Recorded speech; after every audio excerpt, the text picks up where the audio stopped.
Next, a hearing on the government's handling of air quality and health issues at New York's Ground Zero following the September 11th attacks. In 2003, the EPA Inspector General released a report on the environmental impact and the agency's response after 9/11. Senator Clinton chairs the Senate Environmental Subcommittee hearing, which is over 2 hours.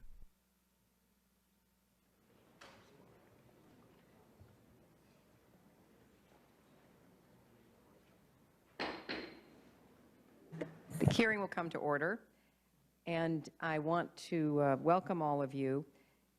We are expecting votes, and there was a lot of scrambling around trying to decide whether we would start the hearing and then go vote, or vote and then start the hearing. And some of my colleagues who will join me later will try to figure out. The time has been changed, so we're not quite sure exactly when the vote will occur, but we want to go ahead and get started.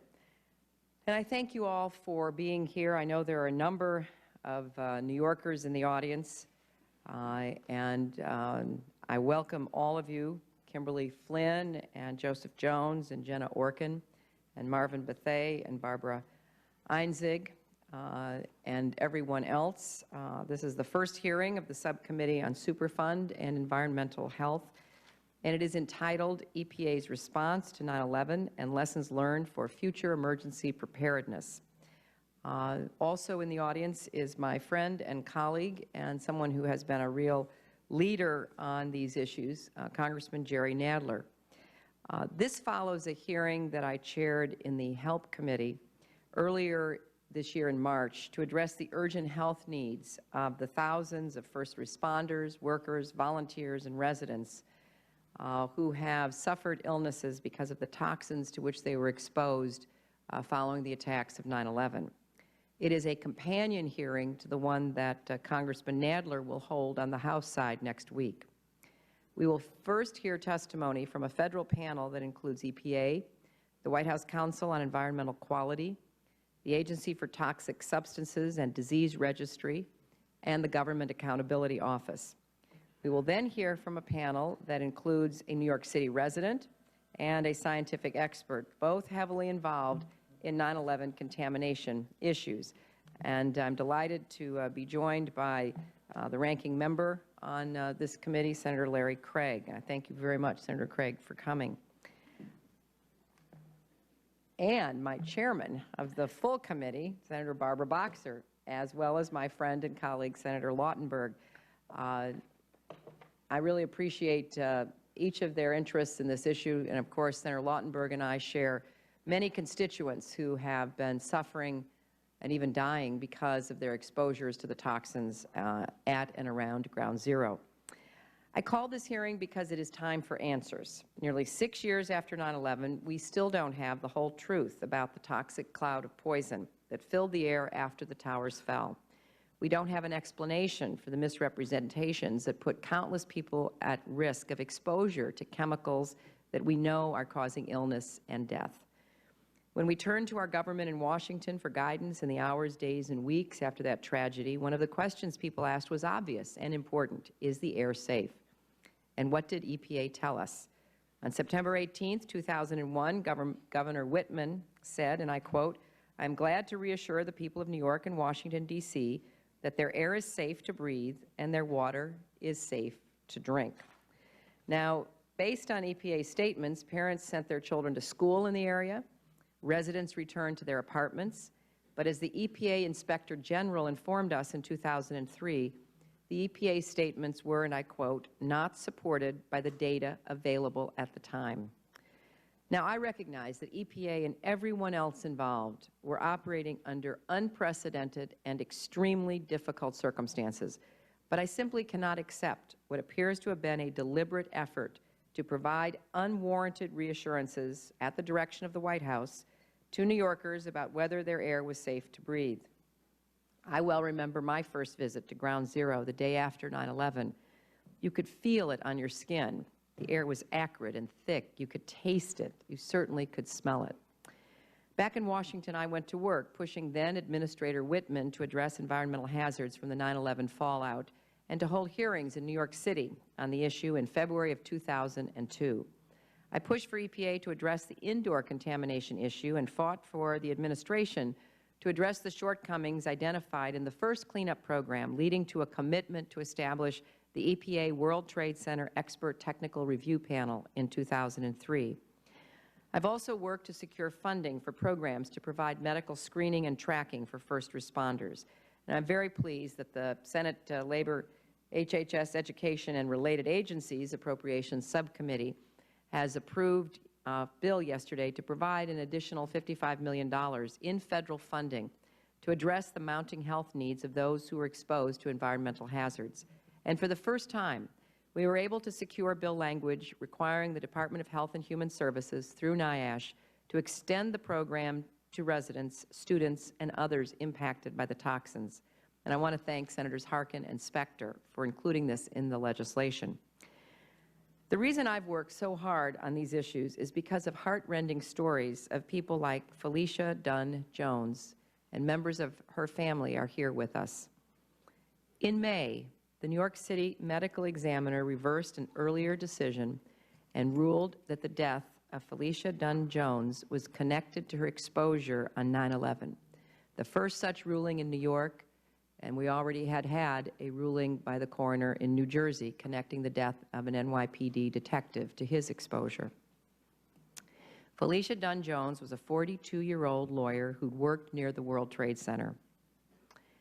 In February of 2002, she passed away from sarcoidosis, often associated with environmental hazards. Her husband, Joe, who lives in Staten Island with his 2 children, is here today, as is Felicia's sister, Sharon Alvarez.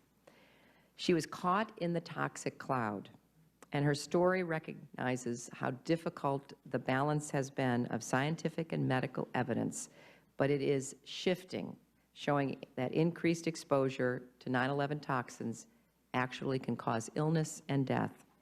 The first responders were the first to see the effects. Within 2 months of the attacks, 300 firefighters were on medical leave, suffering with lung ailments. Subsequent research has shown this was just the first sign of persistent health problems. More than 11,500 firefighters and 3,000 emergency medical technicians and paramedics took part in the greatest rescue ever mounted. We know that thousands are now suffering from adverse health effects. According to fire department studies, exposed firefighters on average experienced a decline in lung function equivalent to what would have been produced by 12 years of aging. More than 34,000 employees of the New York Police Department participated in rescue, recovery, and cleanup operations at Ground Zero or fresh kills where the debris from the disaster was taken. More than 2,000 members of the police department have filed medical claims. The rescue and recovery efforts were assisted by heavy machine operators, laborers, iron workers, building and construction tradespeople, telecommunication workers, and others from the public and private sector. Researchers at Mount Sinai Medical Center have documented physical and mental health effects among this population, with 69% reporting new or worsened respiratory symptoms experienced while at Ground Zero, and 59% still experiencing persistent health effects more than 2 years after the attacks. Almost 60,000 residents live in the vicinity of the World Trade Center, south of Canal Street in Lower Manhattan.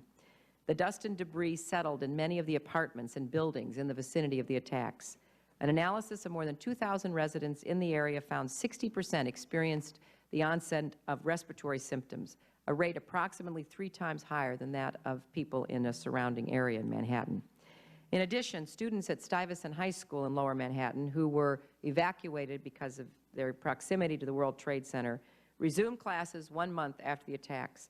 They had rates of respiratory and other illnesses higher than those at other New York City high schools. Sadly, some of these illnesses were not preventable, as the toxic dust cloud literally enveloped many people as they fled from the scene. But many who were exposed could have been protected. That's why it's important we examine what went wrong. Americans deserve to know what we can do to better protect them.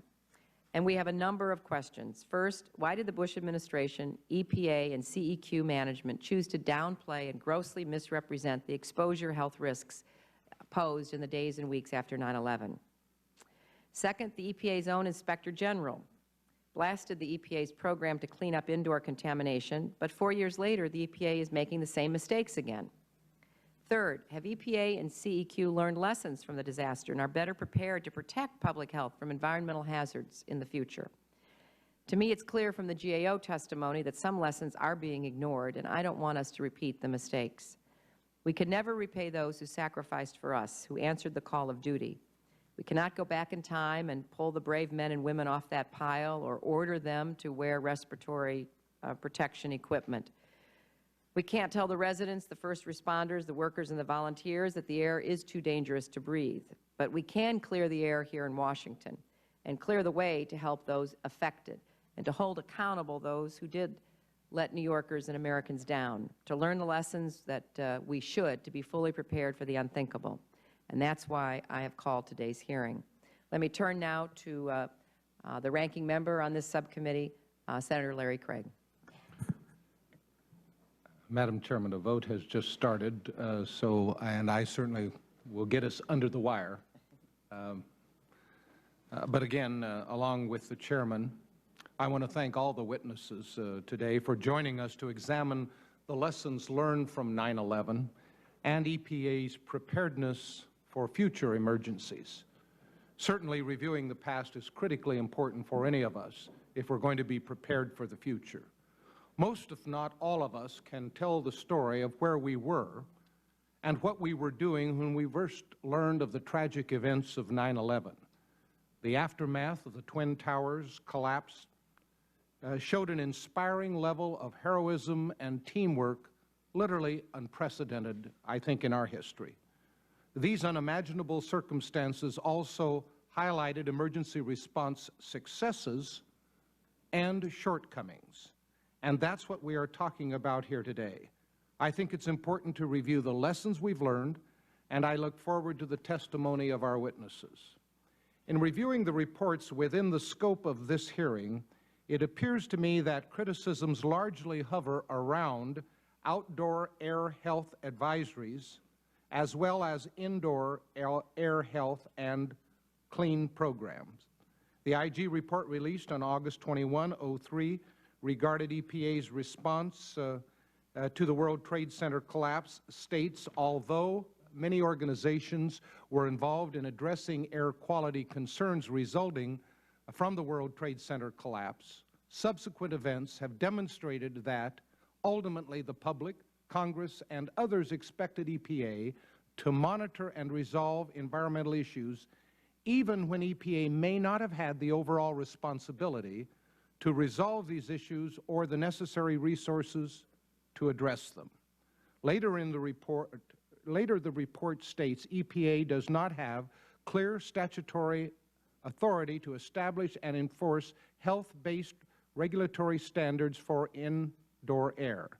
As you can see, Madam Chairman, there is a serious disconnect, or it appears there is a serious disconnect between what the public and some public officials have as expectations to EPA's ability and the actual authority granted to the agency. And I believe this disconnect should be addressed. I think it's appropriate and it is clearly necessary.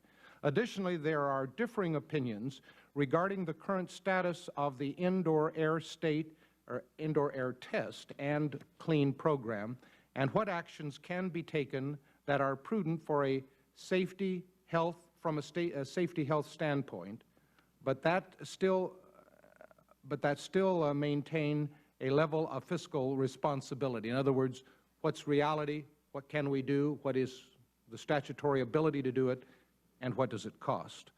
Although it has been less than 6 short years since this tragedy, I'm interested to hear more about the programs EPA instituted as a result of the experience, such as the creation of the Office of Emergency Management and the National Decontamination Team and the expansion of the Environmental Response Team, among others. One last thing, Madam Chair. It has been brought to my attention that due to past litigation surrounding these issues aimed at Chairman Cunnington, he may be unable to answer all of the questions, and so I ask that we at least be cognizant to any legal situation that may exist, and I'm confident he'll respond to that. With that, Madam Chairman, I'd like to thank you for holding the hearing. It's an important hearing, And I'll conclude this statement by saying, let us always review where we've been to know where we need to get and the realities of what happened and how we might change them that are within the scope of the law or our responsibility, Madam Chairman, in adjusting the law to bring it into, allow agencies to move in directions that we might otherwise thought they had the authority to move in. Thank you. Thank you very much, Senator Craig, and I look forward to working with you on those issues. Senator Boxer, Chairwoman Boxer. Thank you so much, Senator Clinton, for holding this important hearing, but also for your focus on this very moral issue and your leadership. Nearly 6 years after the attacks of 9/11, the events of that horrific day are seared in our memories. We will never forget the collapse of the towers into a billowing cloud that swallowed up thousands of people. Who can forget those brave firefighters and police officers charging into the smoking buildings and disappearing into the choking cloud? And we remember now the fine gray dust that covered everything. And then we learned that that fine gray dust was toxic. It contained lead, asbestos, and other dangerous materials. We're here today because we owe it to the families of those who died, those who are still sick, and their families to ask questions that need to be answered about our government's response.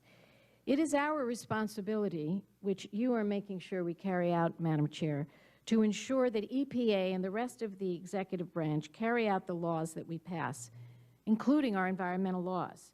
And we now have a chance to take a look at how we did.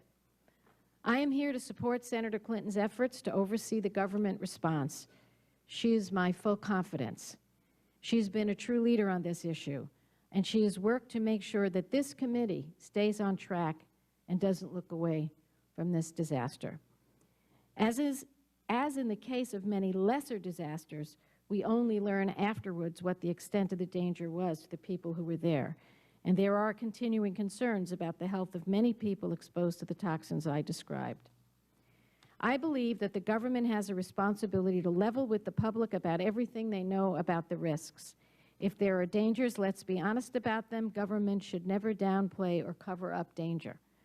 I am concerned about allegations that officials at EPA and from the White House twisted the facts and misleadingly reassured the public about the health risks after the 9/11 attack in New York. Senator Clinton reiterated just one sentence from Administrator Whitman, which was reassuring and which was wrong.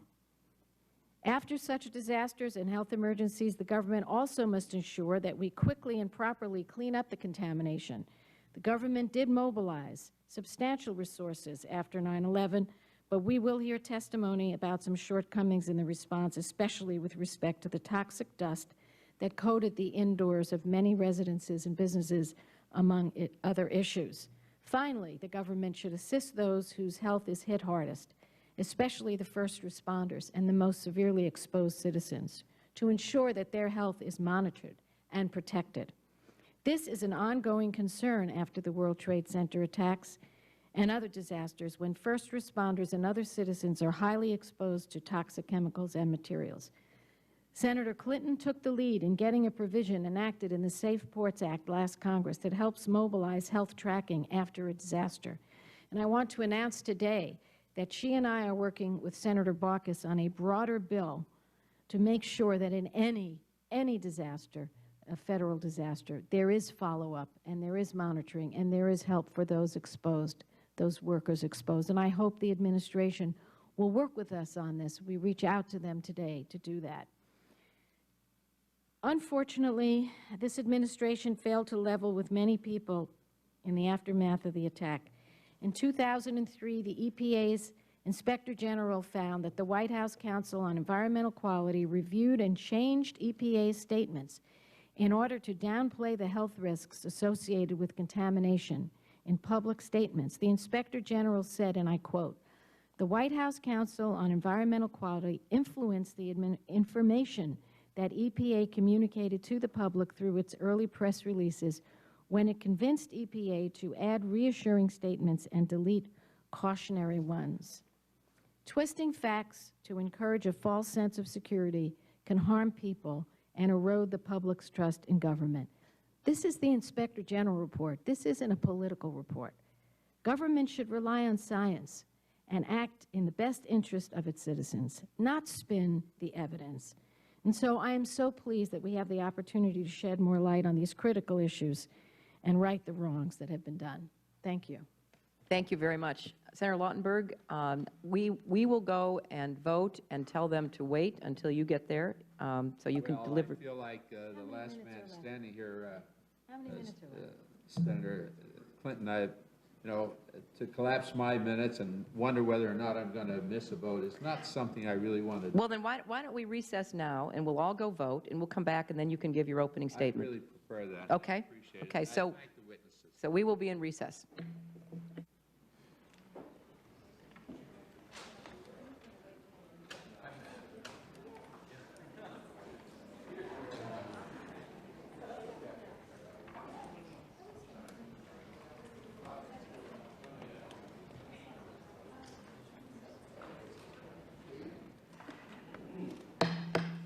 Hearing will come to order. We have been joined by Senator Inhofe, and we will now go to Senator Lautenberg for his opening statement, and then Senator Inhofe, if you have an opening statement. Senator Lautenberg.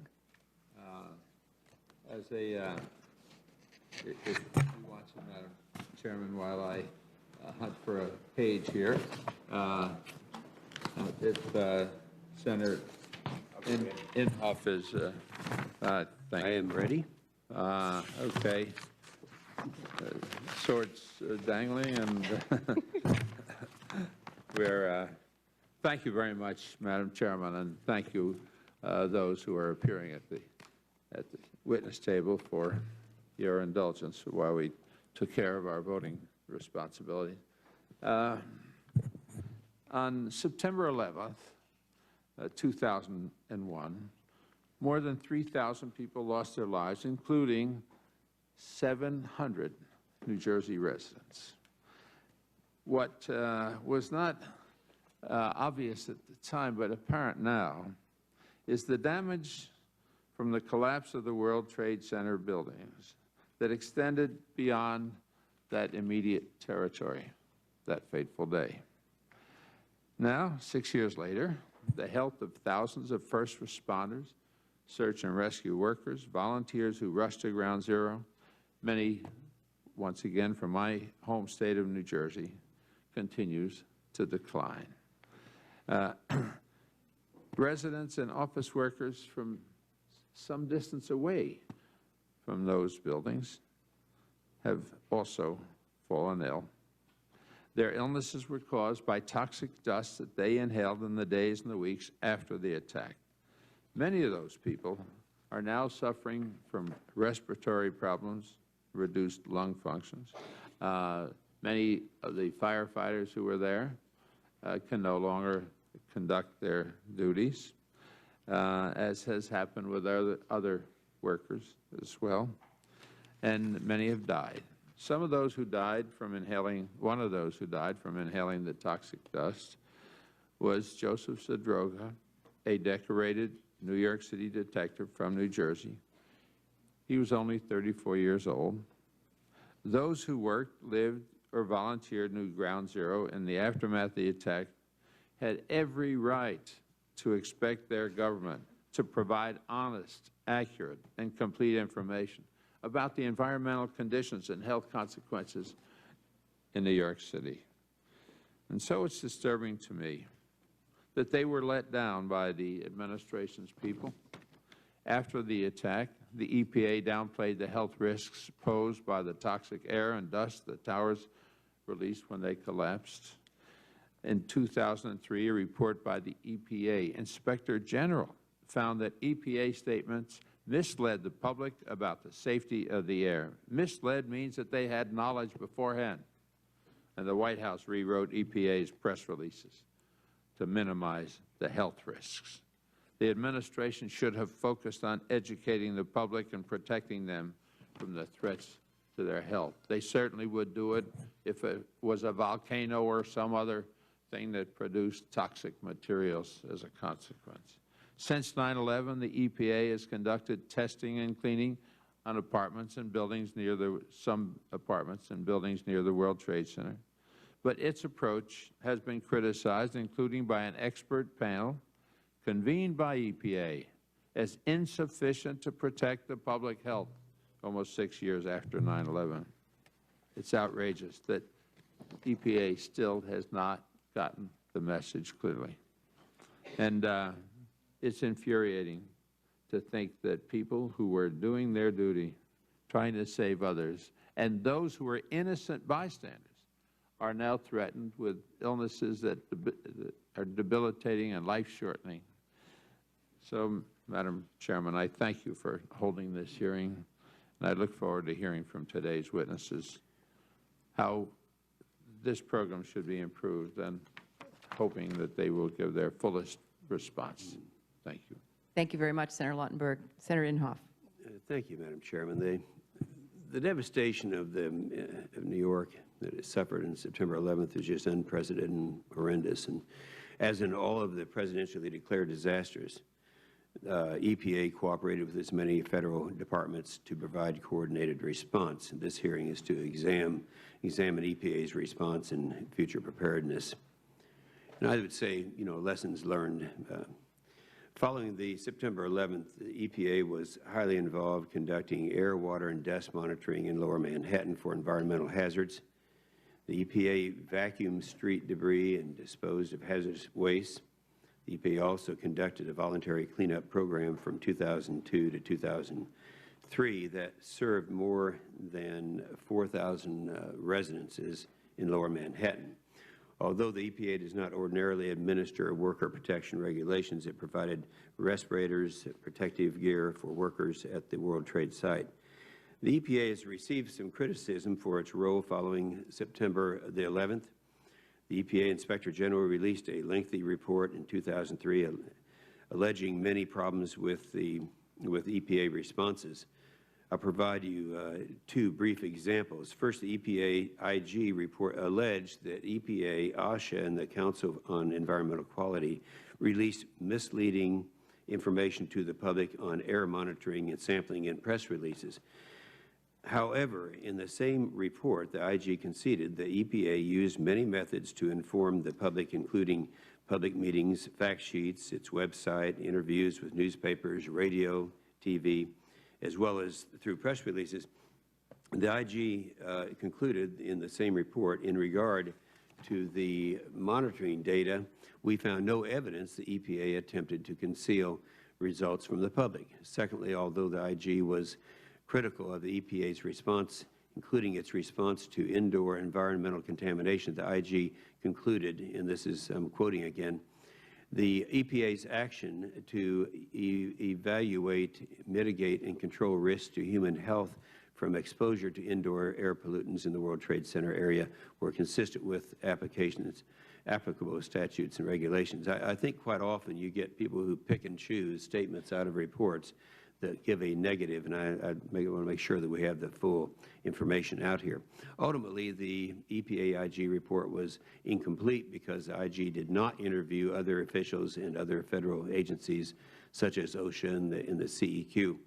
Following the release of the 2003 EPA IG report, my staff prepared a report reviewing the IG's findings and interviewed EPA IG personnel, former acting Administrator Marianne Horinko, and the CEQ Chairman Jim Connaughton, and OSHA Assistant Administrator John Henshaw.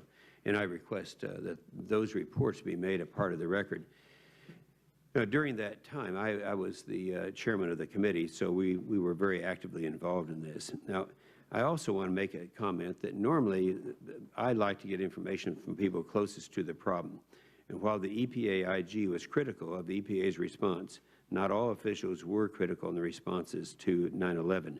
Dr. Thomas Frieden, the New York City Commissioner of Public Health, testified at an EPW Clean Air Subcommittee hearing held in New York City in February of 2002. And I'm quoting now one of his statements, and in a minute I'll quote another one. One of the most vivid pictures to emerge is one of unprecedented cooperation between local, state, federal health, environmental, and occupational agencies. The teamwork is quite extraordinary. That was coming from the commissioner there in New York. I hope this hearing does not focus on the conflicting findings of a 4-year-old IG report. Instead, I hope this hearing provides legitimate congressional oversight on activities in which the EPA is currently engaged. In January of 2007, the EPA opened public registration for a new Lower Manhattan Test and Clean program. This program is designed to test for elevated levels of 4 contaminants associated with dust from the collapse of the World Trade Center. FEMA has provided $7 million to EPA for this work, and I understand that members of that expert panel, the CEQ and EPA, convened for this purpose and are dissatisfied that a more exacting program could not have been developed. However, I have an August 2006 letter from the same commissioner, the New York City Health Commissioner Frieden, stating, and I'm quoting, "The environmental investigation and testing conducted in Lower Manhattan indicates that potential health impacts from any remaining World Trade Center dust are extremely low or non-existing." And I ask unanimous consent that also be made a part of this record. We have witnesses that I know will shed further light on the many issues involving the World Trade Center and its aftermath, and I look forward to this, this committee hearing. And I had made 2 unanimous consent requests for inclusions in the record. Without objection. I would now like to introduce our first panel. James Connaughton, Chairman, White House Council on Environmental Quality. Susan Bodine, Assistant Administrator, EPA Office of Solid Waste and Emergency Response. John Stevenson, Director of Government Accountability Office, Natural Resources and Environment Division. And Sven Rodenbach, Agency for Toxic Substances and Disease Registry. I would just remind our panelists that your written testimony will be made a part of the record in full, and we ask that you limit your spoken testimony to 5 minutes. When the yellow light goes on, that means you have 1 minute remaining, and when the red light goes on, you've passed the 5-minute mark, so please, if you would, wrap your testimony up so we'll have time for questions. Mr. Connaughton, please proceed. Thank you very much, Chairwoman Clinton, Ranking Member Craig. Nice to see you again, Senator Inhofe, and I'm sorry Senator Boxer isn't here, but I would acknowledge her. I've had a very good working relationship with her since she's taken the helm of the committee. I welcome the opportunity to testify today to once again go through the tragedy of September 11th, which was unprecedented in its scope. The physical, the psychological, and the social toll of that terrible act of terrorism was vast at the time, and it continues to this day. The complexity of the situation facing the local, state, and federal governments in responding to this terrorist attack was immense. The work by all was heroic, but I would particularly call out the work by the Environmental Protection Agency. I had a direct personal involvement on a day-to-day, hour-by-hour, in some cases minute-by-minute, with the folks in the field and the folks here in Washington, and I saw professionalism at its finest. I would note that many of the officials that are being discussed and the official actions being discussed at this hearing were undertaken by New Yorkers, federal government officials who were New Yorkers, federal government officials who were from New Jersey. Governor Whitman herself was the governor of New Jersey. Her own son was at the foot of the World Trade Center when the first plane hit and called to her by cell phone, something I know because I was in her office when that call came through. My own son that day spent the entire day at school thinking that I had been blown up by terrorists. And the look on his face when I returned at the end of that long day to find out that I was alive was a look that I will never forget. So the efforts undertaken by the government were not just professional, they were also passionate and deeply personal. And I think that's what this conversation is about. And that passion was singularly dedicated to the safety and well-being of the citizens of New York, of the rescue workers that came in from all over the country to help on that day, and the community, the broader community associated and the families associated with those individuals. Chairwoman Clinton, I particularly want to call out your leadership on this subject, as well as that of Senator Inhofe and Senator Lieberman in particular, in providing very constructive oversight over the last 5 years on this subject, and not just oversight, but sound good advice as we continue to cope with the aftermath of the terrorist attacks on New York City. I think you've been very thoughtful in the questions you've asked. I think you've been diligent in your pursuit of answers and your patience in getting the whole story. And most importantly, you've been very practical in working together and finding sensible solutions, and I'm glad that that continues. Turning first to the wide variety of risk communication issues, including those involving air quality, but recognizing that we had dozens and dozens of risk communication issues we were dealing with, the Environmental Protection Agency did its utmost to communicate the best available information accurately and in a timely fashion to meet the needs of Lower Manhattan residents, workers, and businesses. To that end, EPA worked very closely with the State of New York, the City of New York, OSHA, the Council on Environmental Quality, to ensure the safety, health, and well-being of the residents of Lower Manhattan. The federal government's communications in September of 2001 and subsequently were conveyed real-time in very fast-moving circumstances using a variety of approaches at a variety of levels. In all instances, the federal agencies acted with the best available data at the time and updated their communications and actions as new information was obtained. Many of the allegations that have been raised in the opening statements here have been gone over again and again over the last several years, but they really culminated in the Senate EPW oversight investigation, and then after that, in 2004, these were carefully gone over by the 9/11 Commission, which came to conclusions other than those being described in some of the opening statements that were made today. We all learned a great deal from September 11th, including how to improve federal response and communications efforts, but I would note those improvements happened real time in response to the episode itself. I mean, EPA did some amazing work in getting web-based access to resources. We had a level of interaction and coordination on communication that we had not had before. September 11th itself was an improvement on agency processes. And subsequent to that, the agencies have done numerous lessons learned exercises, and those were ultimately incorporated into their national approach to response at EPA.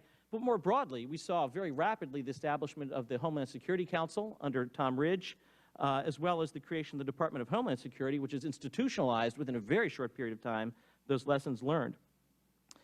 With respect to the test and cleanup program, I just want to say again, Chairwoman Clinton, that I appreciated the opportunity to sit down with you in October 2003 to work out a plan for moving forward.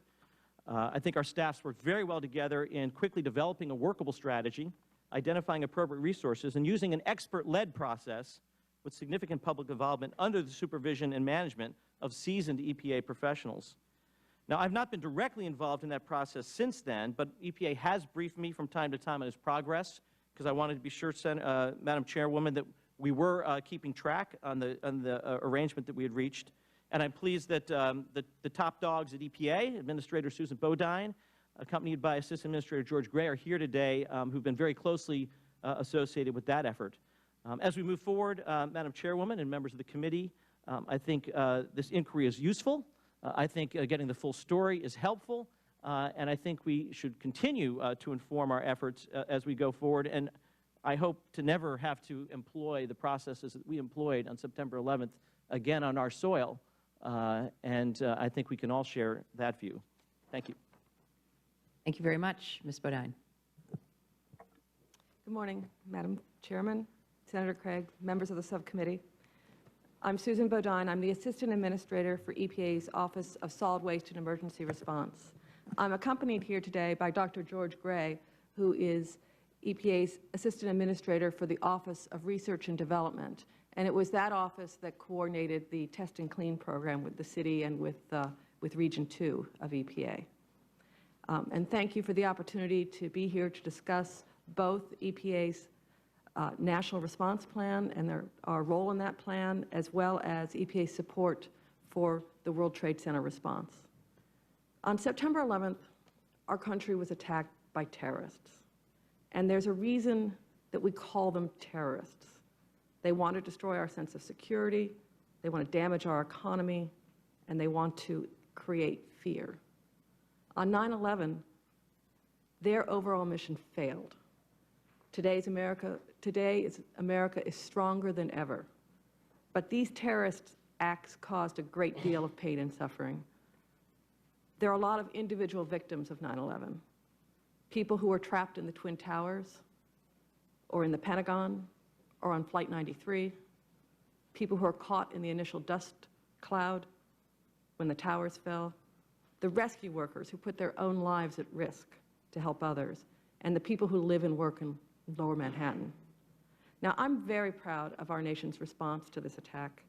And I'm sure, and I think it's already been discussed, some members of this Subcommittee went to Ground Zero and New York City in the days and weeks after the attack as part of your oversight responsibility. And the scene there was very impressive and very emotional. What you saw was everybody working together to do their utmost, both to help our nation recover from the attack and to help the victims. Now, the federal agencies that responded to the World Trade Center disaster did an incredible job working together under our National Response Plan. It was called the Federal Response Plan then, changed the name. And that was the overall framework for coordinating activities.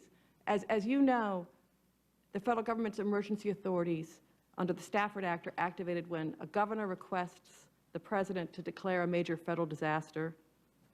And then further, if at the time FEMA, now Secretary for Homeland Security, determines that the state and local resources are going to be so overwhelmed that it's an incident of national significance, then we can also trigger the structure of the National Response Plan to provide assistance. And the federal assistance is divided into 15 separate emergency support functions. Agencies have leads under emergency support functions as well as support roles. Now, EPA is the coordinator and primary agency under Emergency Support Function 10, which is Oil and Hazardous Substance Materials Response. On 9/11, that was the structure we were working under. FEMA activated Emergency Support Function 10. EPA received its first emission assignment on 9/11. EPA responded immediately.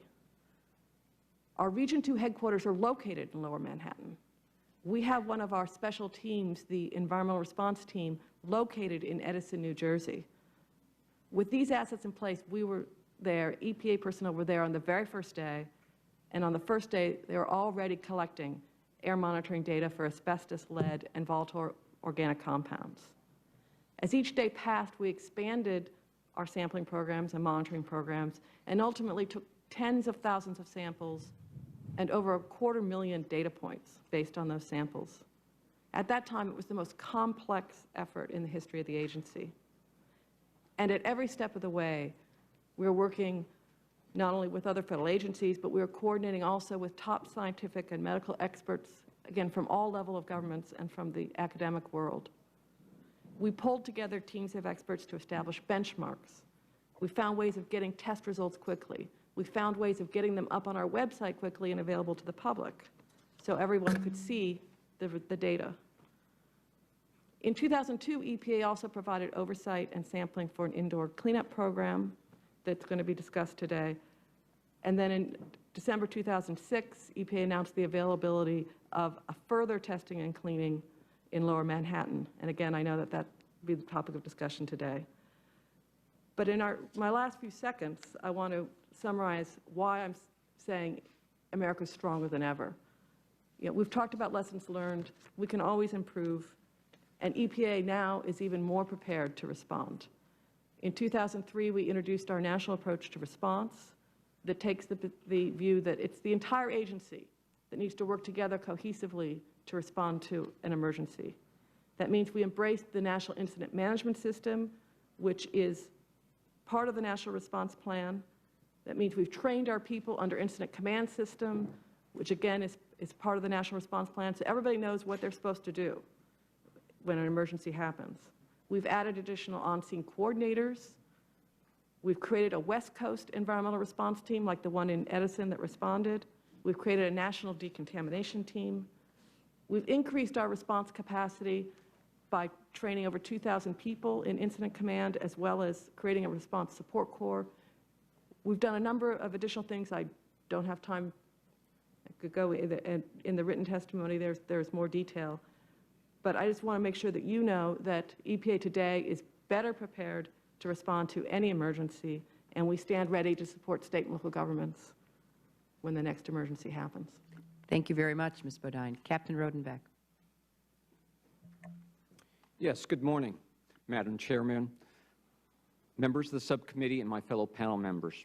My name is Captain Sven Rodenbeck. I'm a U.S. Public Health Service commissioned officer with the Agency for Toxic Substances and Disease Registry. Some of my responsibilities while stationed at ATSDR has been evaluating the public health impacts over 90 Superfund hazardous waste sites, and leading various high-profile agency responses to environmental health emergencies, including the World Trade Center and Hurricane Katrina and Rita responses. I am here today to provide you and the subcommittee with a briefing of ATSDR's support that was provided to the New York City Department of Health and Mental Hygiene, our participation on multiple World Trade Center task force, and our efforts to strengthen environmental health sciences and responses to environmental disasters. First, however, I would like to take this opportunity to remember all those that we lost on 9/11 and their families who continue to remember them and love them and their memories. I would also like to acknowledge the sacrifices that the countless responders, volunteers made on that day, some of whom are still suffering. I know I will always remember them. During the World Trade Center recovery efforts, ATSDR provided direct support to the New York City Department of Health and Mental Hygiene. Our biggest contribution was the implementation of a pilot residential sampling program. The objective of that pilot program was to sample a small number of residential units to determine what the indoor and immediately surrounding outdoor environment had as far as residue dust. The sampling occurred from November 4 through December 11, 2001. The New York City Department of Health and Mental Hygiene and ATSDR released preliminary sampling results on February 8, 2002, and provided the final report on October 4, 2002. Our primary finding of the pilot investigation was that levels of materials detected in the air and dust did not pose potential health hazards, provided that recommended cleaning measures were followed. ATSDR also participated on several World Trade Center-related task forces.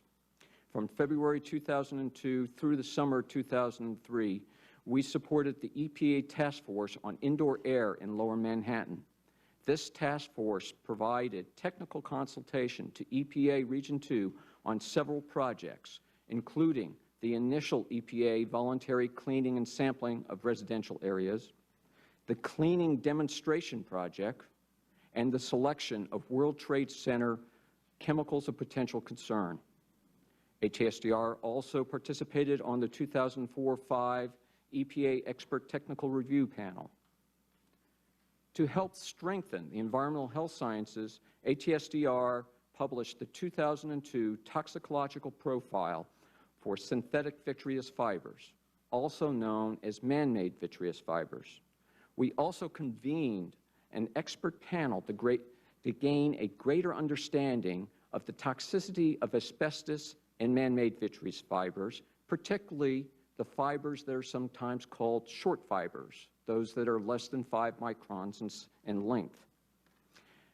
ATSDR's involvement on these various multi-agency World Trade Center task force has served as a template for our responses to future environmental disasters.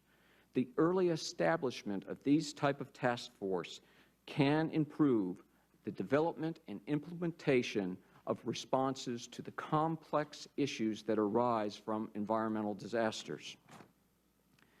An example of how this can be done is the 2005 CDC, ATSDR, and EPA Environmental Health Needs and Habitability Assessment Task Force, which provided the state of Louisiana and the city of New Orleans with a rapid scientific evaluation of the overarching environmental health issues that needed to be done before the city could be reoccupied.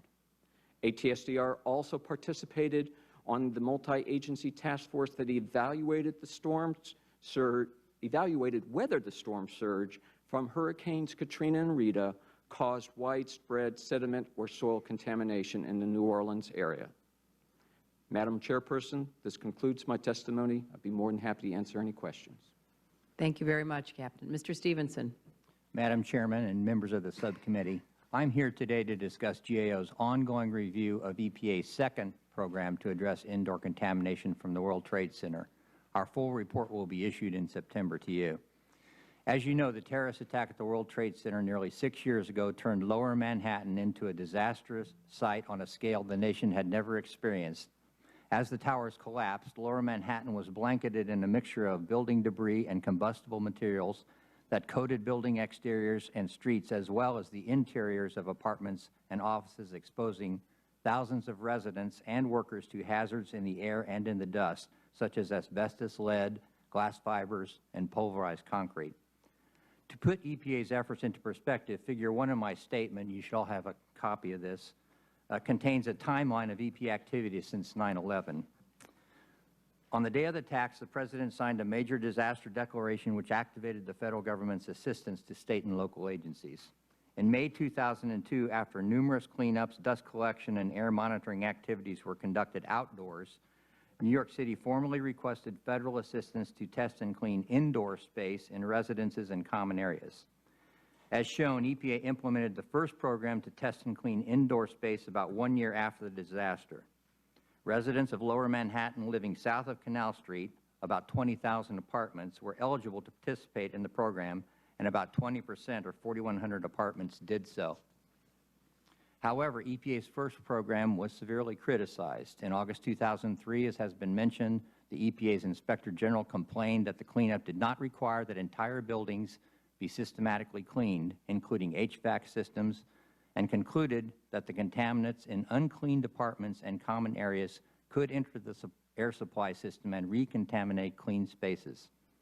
In March 2004, EPA convened an expert technical review panel to address IG and public concerns about EPA's program.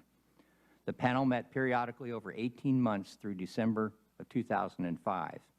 EPA announced its second program to address indoor contamination in December 2006, over 3 years after completion of the first program, and only 295 of the over 20,000 eligible home and building owners have enrolled, compared to about 4,100 the first time. Madam Chairman, you asked GAO to evaluate EPA's second test and clean program to determine, 1, the extent to which EPA implemented recommendations from the IG, the expert panel, and others; 2, to determine the completeness of information EPA provided to the public about indoor contamination; and 3, to determine how EPA determined that $7 million was the appropriate amount to carry out the program. In summary, we found that EPA incorporated some recommendations into its second indoor air program, but its decision not to adopt others has limited, in our view, the overall effectiveness of the program. EPA did implement recommendations to expand the number of contaminants tested beyond asbestos, and did agree to test in dust as well as air. However, it did not incorporate recommendations to expand the boundaries of cleanup beyond Canal Street. EPA reasoned that it would need to identify a World Trade Center signature, that is, a method for differentiating between normal urban dust and World Trade Center dust, to justify expanding the program. But EPA was ultimately never able to identify such a signature, in part because it waited nearly 3 years to attempt to do so. EPA also did not incorporate recommendations to sample in HVACs and inaccessible locations within apartments and common areas, such as behind dishwashers, citing resource constraints. EPA also did not incorporate recommendations to expand the program to include workplaces, stating that worker safety is the responsibility of other agencies. We also found that EPA did not provide sufficient information to allow the public to make informed choices about the extent of contamination and ultimately their participation in the indoor program. For example, EPA publicly reported that a very small number of samples from its first program exceeded risk levels of airborne asbestos. However, it did not adequately explain that this conclusion was based on the fact that most testing was done after cleaning rather than before cleaning. This may have given residents a false sense of security and contributed to the low participation in the second program. Finally, we found no basis for the $7 million EPA identified to implement its second program. It was simply the money left over from the first test and clean program, and it's less than 20% of the first program's funding. EPA chose to limit the scope of the second program to fit within these available resources rather than to design a comprehensive program and then estimate the resources needed to carry it out. EPA told us that if the demand had exceeded available resources, it would have limited participation in the program rather than request additional resources. Madam Chairman, that concludes my summary, and I'll be happy to answer questions. Thank you very much, Mr. Stevenson. If I may begin by directing a series of questions to Mr. Connaughton, Chairman Connaughton.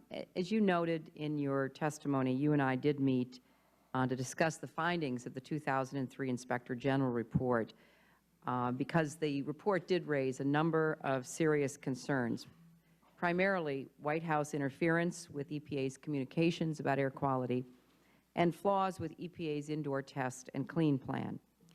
And I appreciate that we reached an accommodation at that time on the indoor contamination issue in the form of your commitment to launch an expert panel to look into it. And we will explore the work of that panel and its results with other witnesses. But I think it is fair to say, Chairman Connaughton, that there remained a number of troubling issues raised by the EPA Inspector General about EPA's early statements about air quality. This is really an opportunity for you to respond to some of these, because I think in the area of lessons learned, the whole issue of how we communicate with the public is critical. Every study that I've read about how best to convey information to the public with respect to a disaster puts a very high priority on the quality of information, the accuracy of information, the validation of that information by independent sources. And certainly, the Inspector General found that EPA's early statements that the air was safe to breathe was incomplete. It lacked necessary qualifications and was not supported by the data available at the time. And let me just ask you, isn't it true that CEQ was involved in the drafting of those statements about air quality? Yeah, that's right, Madam Chairwoman. Very soon after the attack, Deputy Chief of Staff Josh Bolton established a domestic consequences group that ensured that there would be significant coordination among the different agencies, federal agencies, in responding, not just in response, but also in communications and other issues associated with that, so that we were working in a coordinated manner. You had ATSDR, you had EPA, you had OSHA, you had the New York State Department of Health, you had the New York City Department of Health. There were a lot of entities that were ramping up to response, and it was clear that some level of organization and coordination was going to be necessary. And then not just with the response. What we were doing with the environmental response had to then also take into account we did not know if another attack was coming, and the National Security Council there needed to be a central node with them so that we could feed in the environmental piece of the equation while they were looking at some of the human health issues, while they were looking at some of the security issues, the first responder issues, to be sure that we were doing triage on the highest priorities, getting the information that we needed in order, and then being sure we were taking advantage of resources. But let me ask you, Mr. Chairman, because the Inspector General goes on to say that the agency did not reflect in its statements the best professional advice of the agency's own experts. It appeared that the EPA's best professional advice was overruled when relaying information to the public in the weeks immediately following the disaster. And further, the AGA found that the White House Council on Environmental Quality, which you chair, influenced through the collaboration process, which you just described, the information that EPA communicated to the public through its early press releases when it convinced EPA to add reassuring statements and to delete cautionary ones. So let me ask, did you convince EPA to add reassuring statements and delete cautionary ones? I think those characterizations by the Inspector General were incompletely formed and inaccurate. Well, let me just show you. The EPA IG report contains several specific examples of these type of changes, and one of them is reproduced on a chart that I brought today.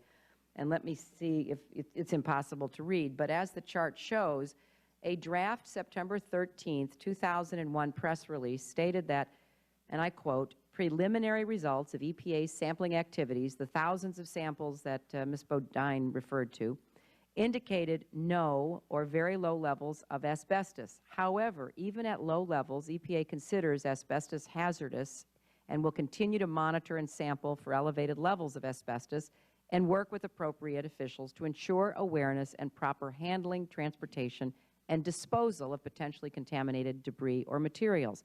That was the original draft. The final release stated that, and I quote, EPA is greatly relieved to have learned that there appears to be no significant levels of asbestos dust in the air in New York City. We are working closely with rescue crews to ensure that all appropriate precautions are taken. We will continue to monitor closely. Public health concerns about asbestos contamination are primarily related to long-term exposure. Short-term, low-level exposure is unlikely to cause significant effects. There's a difference between the meaning and the impact of those. I mean, EPA originally said, however, even at low levels, EPA considers asbestos hazardous. So why did CEQ overrule EPA, an agency with considerably more staff and expertise about environmental hazards, and modify that press release? Well, actually, the inverse was the case, Madam Chairwoman. We had daily and sometimes more than daily conference calls with the people from Region 2, as well as the people here in Washington, including CEQ, that were going over all of the communications and all of the data. What Mr. Thernstrom was doing was coordinating the output of those discussions. There were many, the people drafting the press releases were not necessarily the professionals who were providing advice on how to construe the data. And so the product, the final product of that one particular press release was the product of a much broader discussion among the public health professionals in the field and back here in Washington on how to make this one particular statement.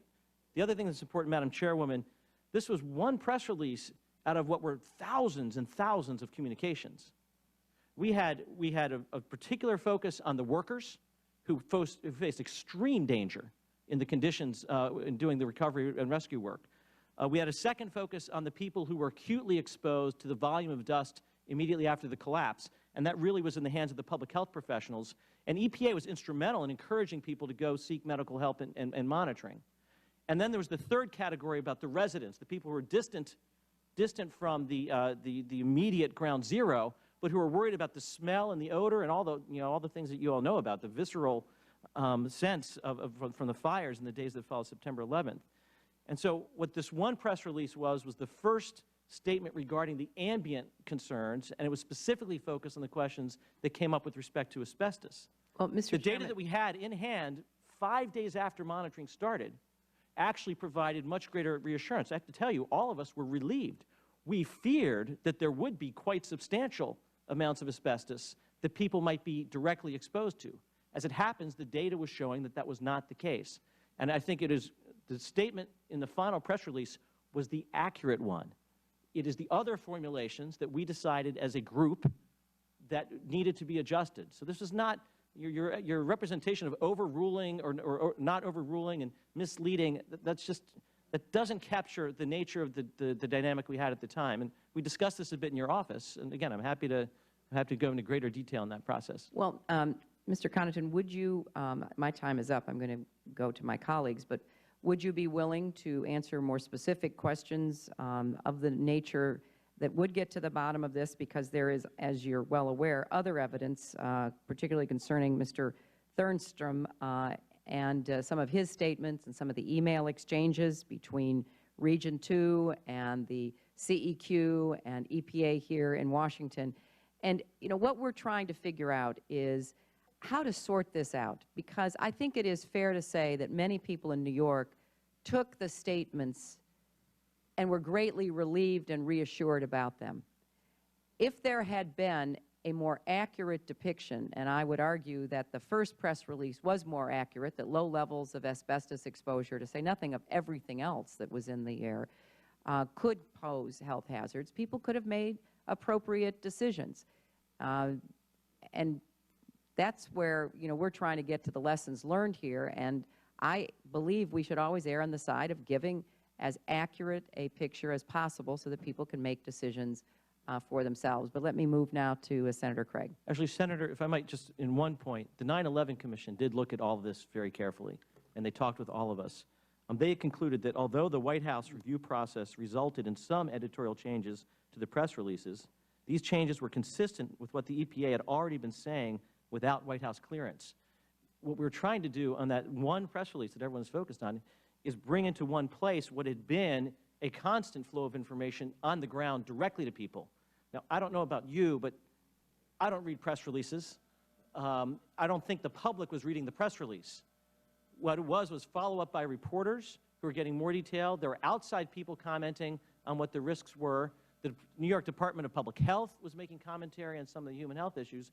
But what really, the most important communications were the one that Governor Whitman, well, Mr. Connaughton, I understand your position, but it is also clear, and we should put into the record, there is a current lawsuit going on, which you're well aware of, and under oath, the judge has reached very different conclusions based on the testimony that's been provided so far, and gone to the extent of even calling Governor Whitman and others at the EPA misleading, and given great, emphasis to the way that this information was communicated, and done so, I think, based more accurately on the evidence that has been before it. But I would just appreciate, your willingness to provide additional information so that we could sort this out. Let me turn now to Senator Craig. Madam Chairman, I'm going to yield to Senator Inhofe because of his schedule, Yes, and I'll come back.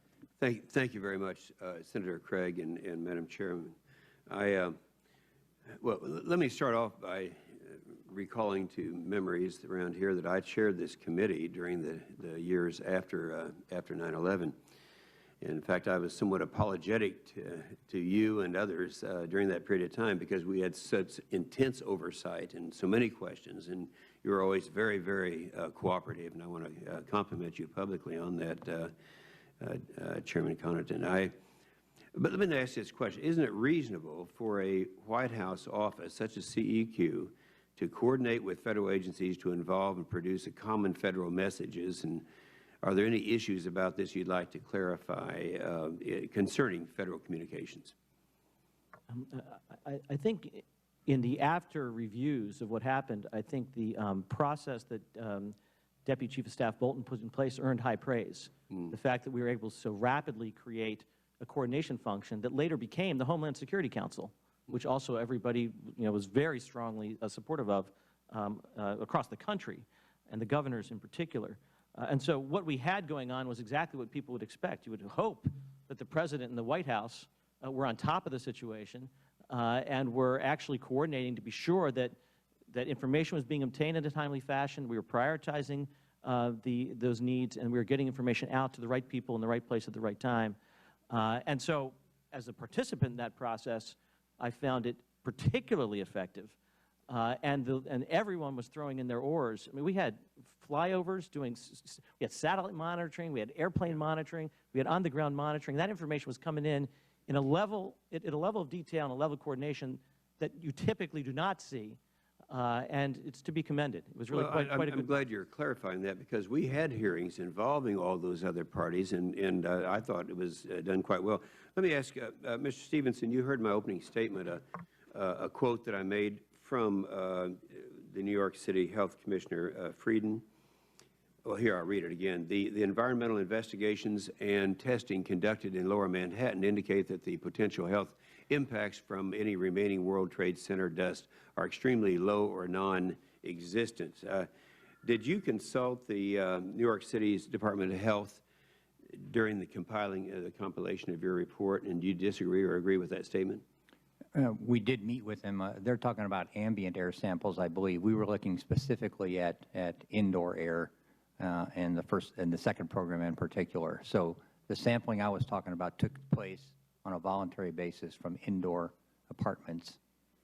All right. And Captain Rodenbeck, let me ask you a question. Why don't you, first of all, define for some of us what dust signature is, and then I'll ask my question. In this particular case, when we're talking about a dust signature, it's what is the makeup of the dust that may be unique to the original source. So in this case, we're talking about how was the building material that generated the dust different in a way so you could look at different samples and say, yes, this originated from World Trade Center. All right. Now, were you able to do that? I understand that you were not able to complete the dust sampling to your satisfaction. Not to our satisfaction, yes. I see. But can you comment on whether you believe that the current testing and cleaning program is in a step in the right direction? Without the dust signature, we cannot fundamentally answer the basic question that we all want to answer. Is there still World Trade Center dust out there at levels of health concern? Ms. Bodine, you made the comment that you talked about lessons learned. Would you, I don't think you had a chance to elaborate any on that. Would you like to? Yes, thank you, Senator. I wanted to point out one of the challenges during 9/11 was certainly trying to come up with benchmarks and sampling protocols and methods to address situations that the agency had not previously had to address. And the staff did a tremendous job of consulting with experts, drawing together expert opinion, and developing benchmarks and protocols. But certainly as a lesson learned, we know that we can today look and say, oh, what can we anticipate, what don't we know? And today we can start working on closing those information gaps. I mentioned that we had established a national decontamination team. One of their roles is of course to respond. They always have their bags packed. But it's also to identify data gaps and work with our national Homeland Security Research Center, which is in Cincinnati. It's one of Dr. Gray's labs, to work together to do research to close some of those data gaps. In addition, we have been developing a network of environmental laboratories because, again, one of the issues during 9/11 and even more so during Katrina was just the vast amount of data we collected, and it became a capacity issue. Collecting data and having the labs that are there able to analyze it in a sufficient time to then provide good information to the public and provide good information to officials who need to make decisions. So we've been working with laboratories around the country, again, to establish common protocols so that we have good information, we have information that is of high quality, so that when the next disaster hits, we have that capacity. Thank you very much, and thank you, Senator Craig, for helping accommodate my schedule. Senator Lautenberg. Thank you, Madam Chairman. It's obvious that there are different memories of things that were done and said and challenges to the reliability of things, and you are all under strictures that talk about correct or not false statements. So I just wanted to be sure that that is clearly understood, and that because, as the chairperson described, that we're going to continue with this research of ours because there's so many challenges to what is said to be the intention of the White House to cover issues so that they were to downplay the public risks. And the EPA press releases were changed or modified to downplay those risks. Why did the CEQ, Mr. Connaughton, decline to meet with the EPA Inspector General's investigators as they were preparing their report? As I understand it, and you're now taking me back many years on this particular item, as I understand it, the Inspector General does not have authority to do oversight of offices outside of the EPA, and in particular the President's offices. So it was just an issue of the scope of the Inspector General's authority. That's as I understand it, but I was not closely attuned to all the ins and outs of that, but that was dealt with by the White House counsel's office. Well, it's hard to see why that they wouldn't be included in the traditional IG's activities. EPA officials told the Inspector General that your staff deleted recommendations from that New York City residents obtain professional cleaning services for indoor areas. Why was the White House recommend removing those alerts from the statements? Actually, Senator, I'm not in a position to recall very specific decisions about very specific pieces of text, some of which I was not directly involved in. There was an interface between Mr. Thernstrom of my office, who actually is a New Yorker as well, and the EPA on compiling the results of these broader interfaces among the public health professionals that I talked about. And so the effort between them was to do the best job they could, using their best professional judgment, to capture the information we're receiving and then communicate that in the most accurate and timely way they could, and then to update that information as it was obtained. And so any particular issue, items were added to the press releases, items were deleted to the press releases, items were changed in the press releases. EPA made changes, my office made changes, OSHA suggested changes. This was a typical process of interagency coordination on a communications document. Yeah, but without laboring under the review of the process, what are the elements that were obviously changed, differentiated, that would cause people to make changes that said, well, one particular CEQ official was designated to work with the EPA to ensure that clearances were obtained through the National Security Council. Well, although EPA's position that World Trade Center area residents should obtain professional cleaning, EPA's press releases did not instruct residents to do so. Instead, they instructed residents to follow recommended and proper cleaning procedures. We asked the OCEMR Associate Administrator whether her office had considered advising the public through a press release that they needed to obtain professional cleaning. The Associate Administrator said it was in a press release. It was removed by CEQ contact. So there's so many differences here, Madam Chairman, that we're going to have to continue getting answers to these questions, if necessary, by writing, but also under the framework of forthrightness. And I want to close, Ms. Bodine.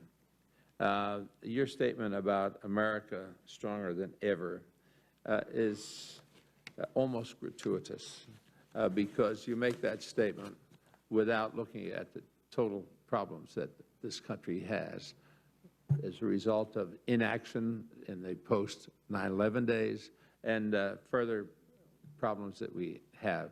We have thousands of people doing security work. We have we have new findings that terrorists are after us. People are living in a fearful mode. In my judgment, and I love our country, and I respect so much those who did the heroic work to try and save lives down there. There is no insinuation that those things were not done properly. It was as a result of the decisions that were made by the administrations, I think, that put people in jeopardy. And so when you make a statement like that, America is stronger than ever, it doesn't really register. That's your opinion, and it would be best if you said, just registered it that way. Thank you. I'm going to ask the witnesses' indulgence. I have to go vote. I'll be right back. We'll have one final round of questions for the witnesses before we move on to the next panel. Those of you who have never been to a Senate hearing before, this is the way it works. We never know exactly what we're going to have to do from minute to minute, but I really appreciate your being here. These are important issues, and I'll be back very shortly.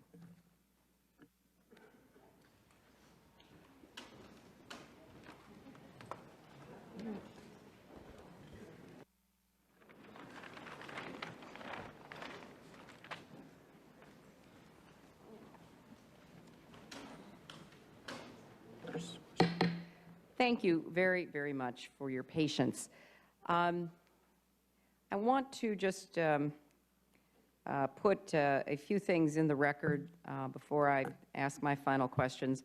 One, the ATSDR fact sheet on their study says, and I quote, "Results probably underestimate the levels of World Trade Center related material that were in Lower Manhattan immediately after 9/11. The sampling that was done and the results, I think, are very important for our continuing evaluation. Secondly, their is no consensus, it's been said, about whether a signature is possible, but there were 2 studies that I'd like to enter into the record that said a signature was possible. Unfortunately, we didn't act in a timely manner. The National Science Foundation funded work that has even found a defined dust signature in the sediments of New York Harbor. I would enter that into the record. And then the USGS released in 2005 preliminary studies demonstrating the ability to apply a World Trade Center dust signature that can be used to guide health-based research and remediation. And 2 final things on some of what has been discussed about the EPA's authority. The EPA has done indoor work in Libby, Montana since 1992. And in 1998, there was a presidential directive put in place putting EPA in charge of building decontamination. That's one of the reasons why it was quite bewildering to us that there wasn't an immediate acceptance of responsibility by the EPA. I can only assume that that presidential directive putting EPA in charge of indoor contamination was either not known of or disregarded. Now, I want to go back to Ms. Bodine because you spoke at some length about the national response plan that the EPA put into place, I believe you said in 2003. Is that correct? Our national approach to response, correct. Right.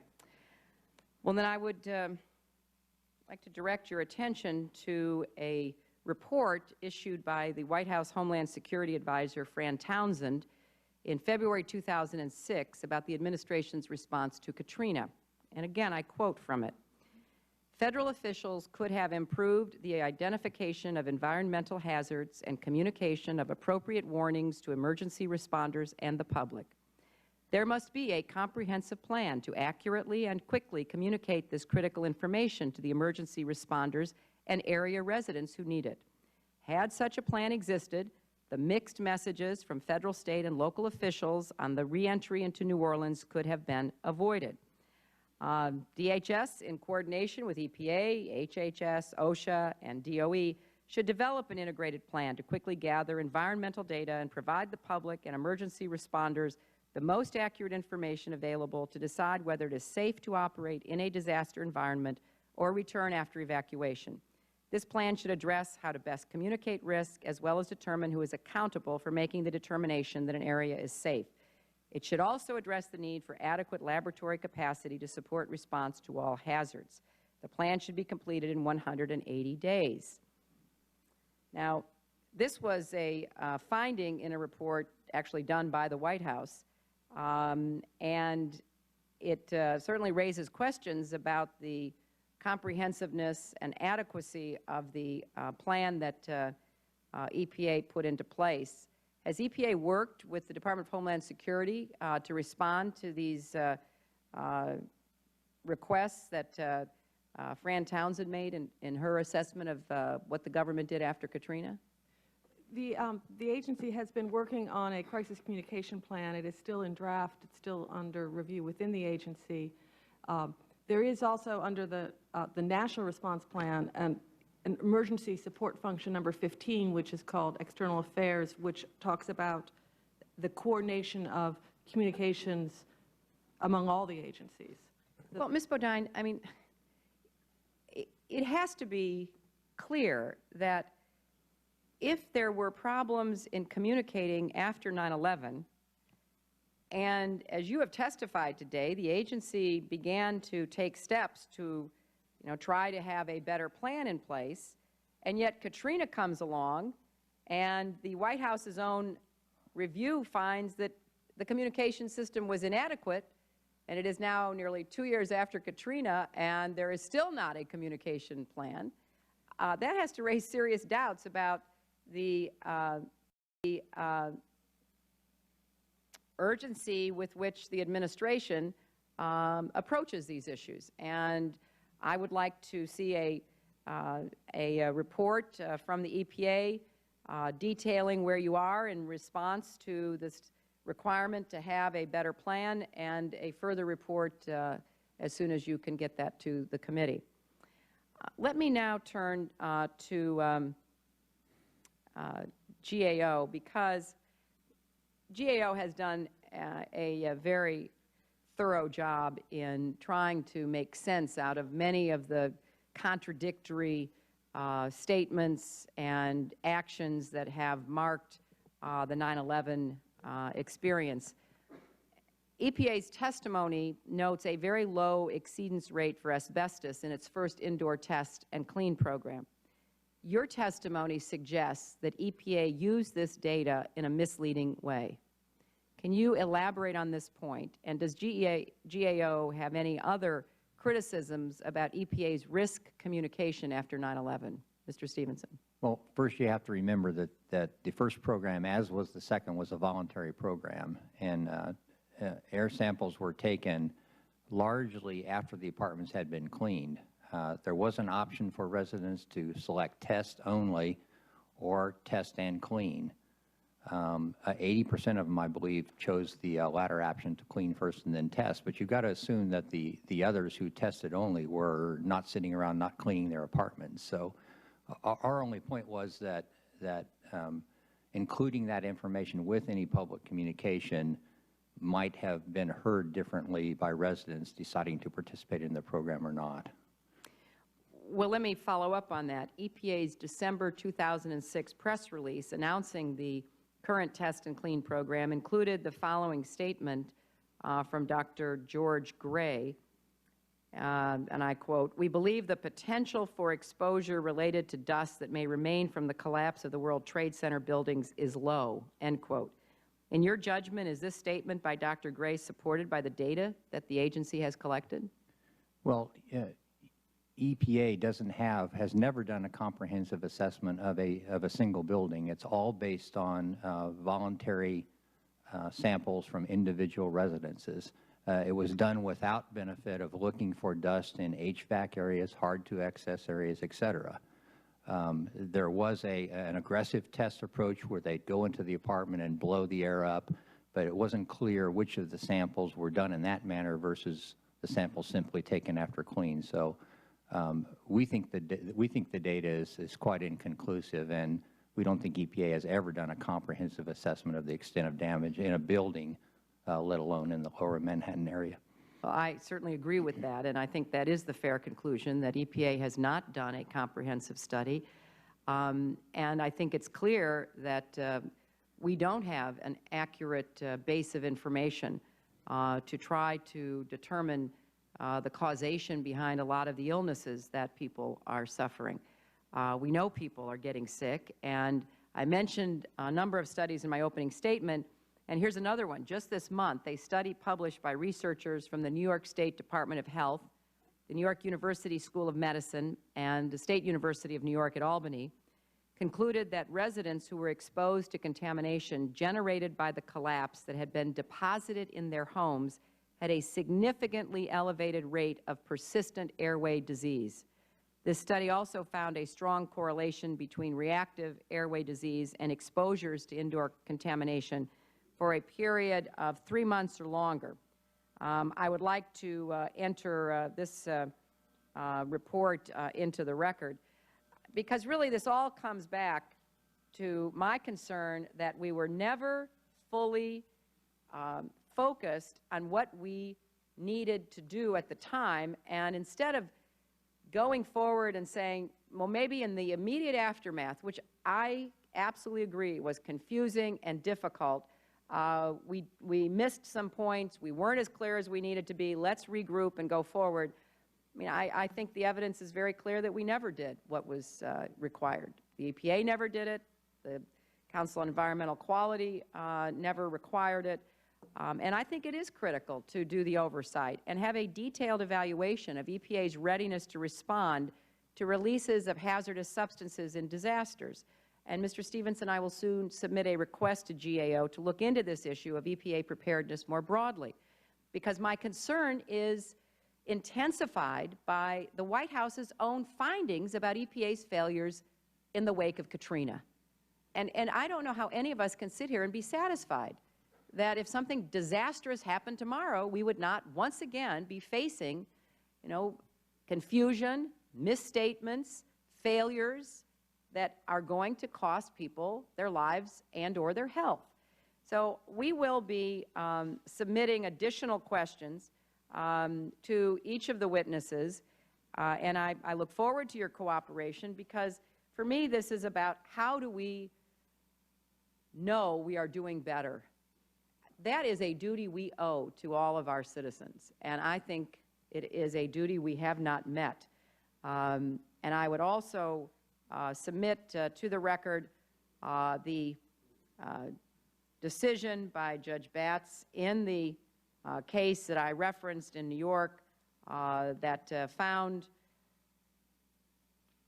that Administrator Whitman certainly knew better than the statements that she made. On the contrary, the judge found, after looking at extensive evidence, that Governor Whitman's statements were deliberate and misleading, and in fact, they shock the conscience. No argument can be made that Whitman could not have understood from existing law that her conduct was unlawful. That is not me, that is not an inspector general, that is not a political person, that is a federal judge. So we have to do much better. We owe it to the people that look to their government to protect them, and I hope that we will be able to come up with some lessons learned that will plug holes in legislation and regulation. Senator Lautenberg, do you have any other questions for this panel? Just if I might, and I thank the panel for their continuing to be with us. I want to ask Ms. Bodine about whether or not EPA today is prepared to make clear and consistent statements about the potential short and long-term risks posed by toxics and dust during an incident that would produce that kind of an after effect.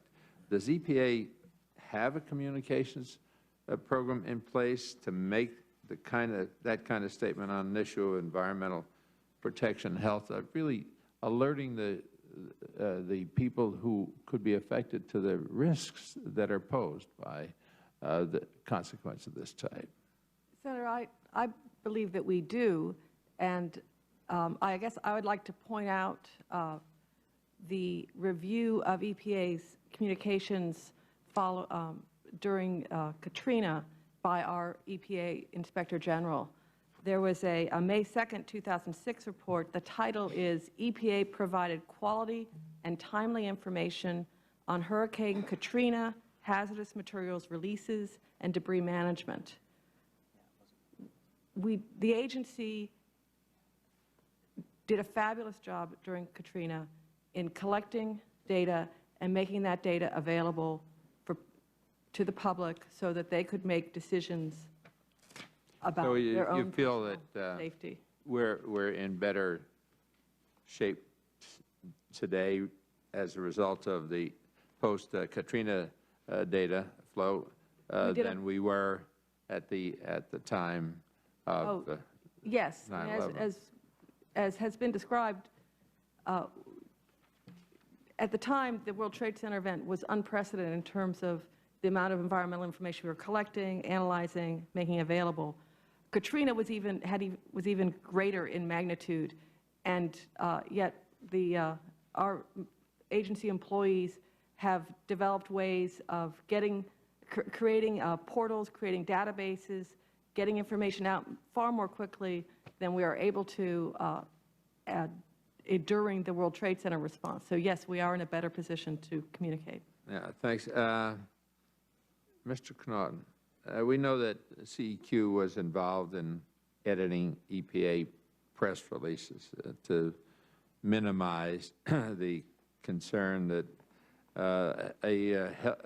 a more candid assessment of health risk from toxic dust might have done.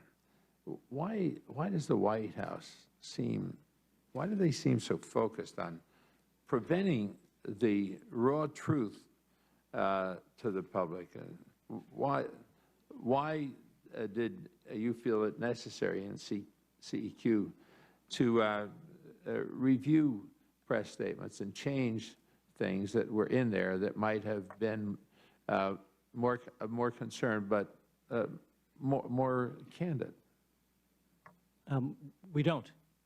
Well, you did then, according to the reports that we see, that there were modifications of words and statements, that you were the final decision maker in terms of what was allowable, what could go to the press. There were lots of things that stressed the fact that no releases were to go out without the approval of the administration. Then that would have been you.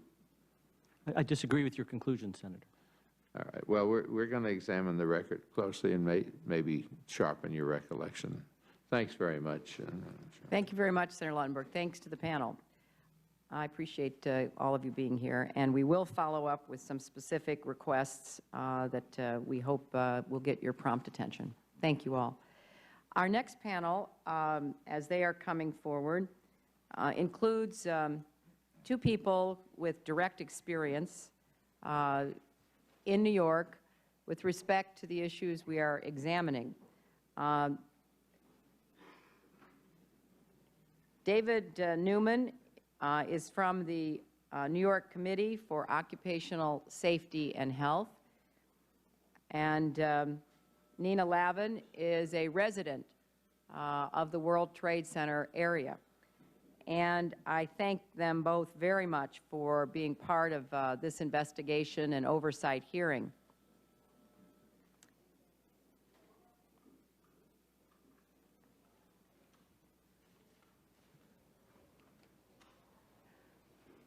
Nina, we're going to start with you.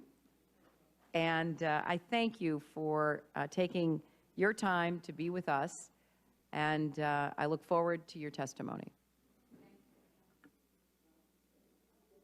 Push the button in front of you so that the microphone goes on. Can you hear me now? Yes, I can. Chairman Clinton, Senator Lautenberg, thank you for inviting me here to testify today. My name is Nina Lavin, and I have resided for the past 12 years at 105 Duane Street, which is situated 7 blocks directly north of the World Trade Center. I was home on September 11th and witnessed the collapse of both towers. Stunned, I evacuated that afternoon.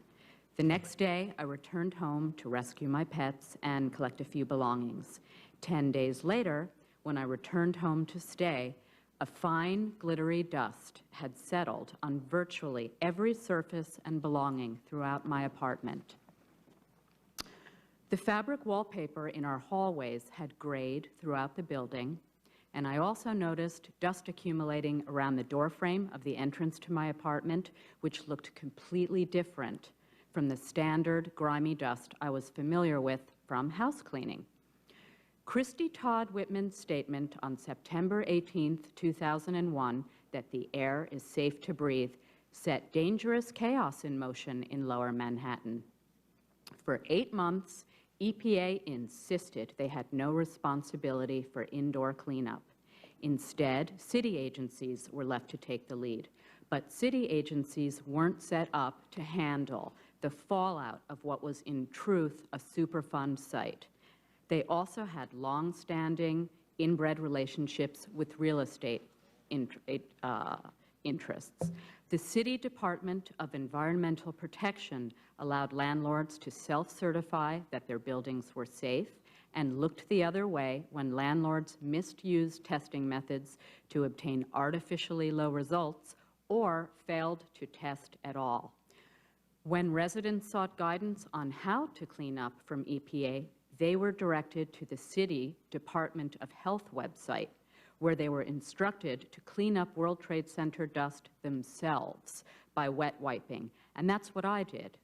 Later, to protect myself as best I could, I also purchased a HEPA vacuum cleaner and ran a HEPA air filtration device.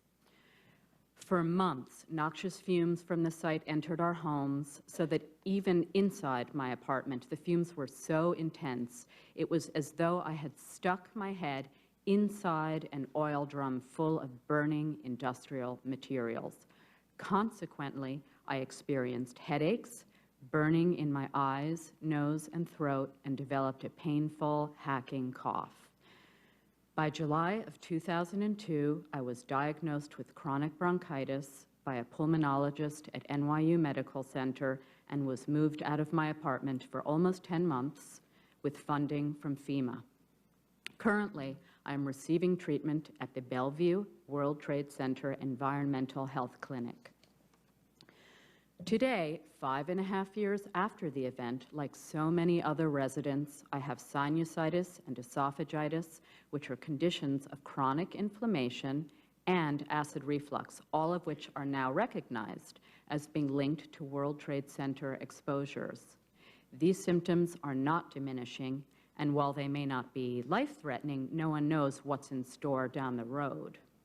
The big questions remain: what were we exposed to, for how long, and are we still being exposed? Unfortunately, we have no answers to any of these questions, in large part because the EPA refused to take its responsibility for assessing and cleaning up indoor contamination. In 2002, since EPA wasn't doing any indoor testing at that point to protect residents, I took matters into my own hands. I privately hired a certified industrial hygienist to conduct asbestos testing inside my apartment. My building was constructed in the early 1990s and therefore can be presumed to have been constructed free of asbestos-containing materials.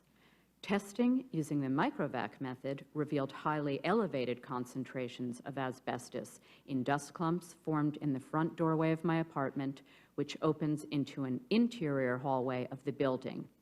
Significant but lesser levels were found deep inside the 2 HVAC units. Because of these findings, I chose to participate in the voluntary cleanup program EPA offered in 2002. I'm not a scientist, but common sense tells me this program was woefully inadequate. First, the cleanup was voluntary, and many of my neighbors took this as a sign that participation was unnecessary and a waste of time. Secondly, cleanup of building common areas, hallways, lobbies, etc., was entirely left to the discretion of building owners, posing a serious recontamination scenario. Third, cleaning of HVAC systems was flawed and based exclusively upon an unscientific evaluation of dust color. Very few HVACs were ever cleaned. And finally, the cleanups were performed by seemingly untrained workers using poor equipment. In my apartment, the cleaning crew used cheap, dark-colored, non-absorbent synthetic bathroom towels, which moved the wet dirt around without picking it up. Luckily, though, on the advice of cleanup professionals I had spoken with, I had a backup plan: Huggy wipes. I gave these to the cleaners, and once they began using them, the dust and dirt started coming off and coming off the same surfaces that had previously been cleaned using the cheap synthetic towels. 6 months after the EPA cleanup of my apartment, I had testing done again for asbestos, lead, and numerous heavy metal analytes. While asbestos was found in a low level in one window well, the lead was found to be elevated in both windows and in one of them just below the cutoff point for which immediate lead remediation would have been required. To quote the written report on the finding of heavy metals, the heavy metal sampling revealed the presence of various heavy metals found in the apartment. Published standards for acceptable levels of heavy metals on surfaces within the space do not exist. Standards have not been developed because the presence of most of these contaminants is neither a normal nor an acceptable condition in commercial or residential space. It is now 2007. Is the air safe to breathe? No one knows. Lessons learned by EPA? I've learned the latest EPA cleanup plan is as poor as the last. Thank you for allowing me to speak today. Thank you very much for your very thorough and informative testimony.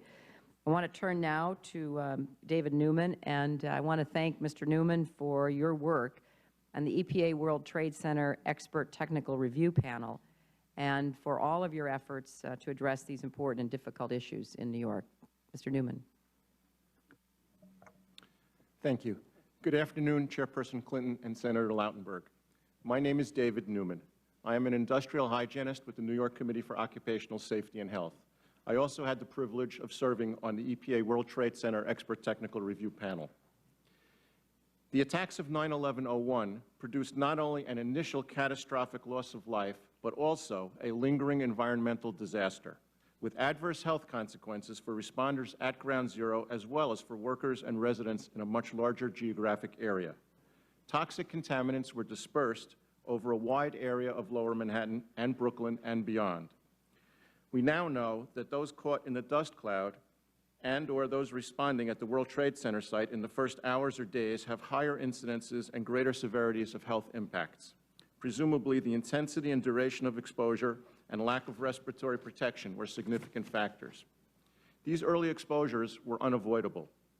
However, EPA's inappropriately reassuring pronouncements that the air is safe to breathe were counterproductive to efforts at implementation of respiratory protection programs by employers and counterproductive to respirator use by rescue, recovery, and cleanup workers. EPA's actions contributed to unnecessary exposures to toxic contaminants by thousands of workers and volunteers. Similarly, EPA's risk communications served as disincentives to landlords, employers, and government agencies regarding the suitability of conducting indoor environmental testing and cleanup. The failure of EPA to provide environmental assessment and cleanup in commercial and government buildings, coupled with the agency's limited and inadequate sampling and cleanup in residences, is likely to have subjected area workers and area residents to additional unnecessary and avoidable exposures. Because EPA contended for the first 8 months that it had no legal responsibility for addressing indoor contaminants, sampling and remediation efforts during that time occurred only on a limited, haphazard, and often ineffectual basis. The single EPA indoor cleanup effort was modest, limited to residences, and of questionable effectiveness and scientific merit. The current EPA program fundamentally replicates the prior program and disregards virtually all of the recommendations of the members of the WTC panel. This program, like its predecessor, is technically and scientifically flawed and is unlikely to adequately identify or clean up 9/11 contaminants if and where they still exist. The geographic boundaries of the current program are arbitrarily and not scientifically determined. EPA used aerial photographs of debris deposition to establish the boundaries. However, aerial photographs do not show the invisible smaller particles that are of considerable health concern and are likely to have been dispersed over a wider geographic area. The World Trade Center expert panel strongly recommended that the program's geographic boundaries be expanded further north in Manhattan and east into parts of Brooklyn. EPA agreed to do so in May 2005, but has reneged on that commitment. There is no scientific justification for the exclusion of workplaces. There is no evidence that workplaces were impacted differently or less severely than residences. There is no evidence that a significant number or any number of workplaces benefited from employer-conducted cleanup efforts, or that such efforts were effective. Most workplaces were not and will never be tested or cleaned. The EPA program is designed to avoid finding contaminants. It is biased towards sampling cleaner areas, and it de-emphasizes sampling in dirtier areas. It excludes testing in precisely the spaces that are most likely to harbor residual contaminants, such as mechanical ventilation systems and ceiling plenums. This is problematic for 2 reasons. First, maintenance workers regularly access these spaces and inadvertently disturb settled dust, resuspending it into the air where it is available for inhalation by workers and tenants.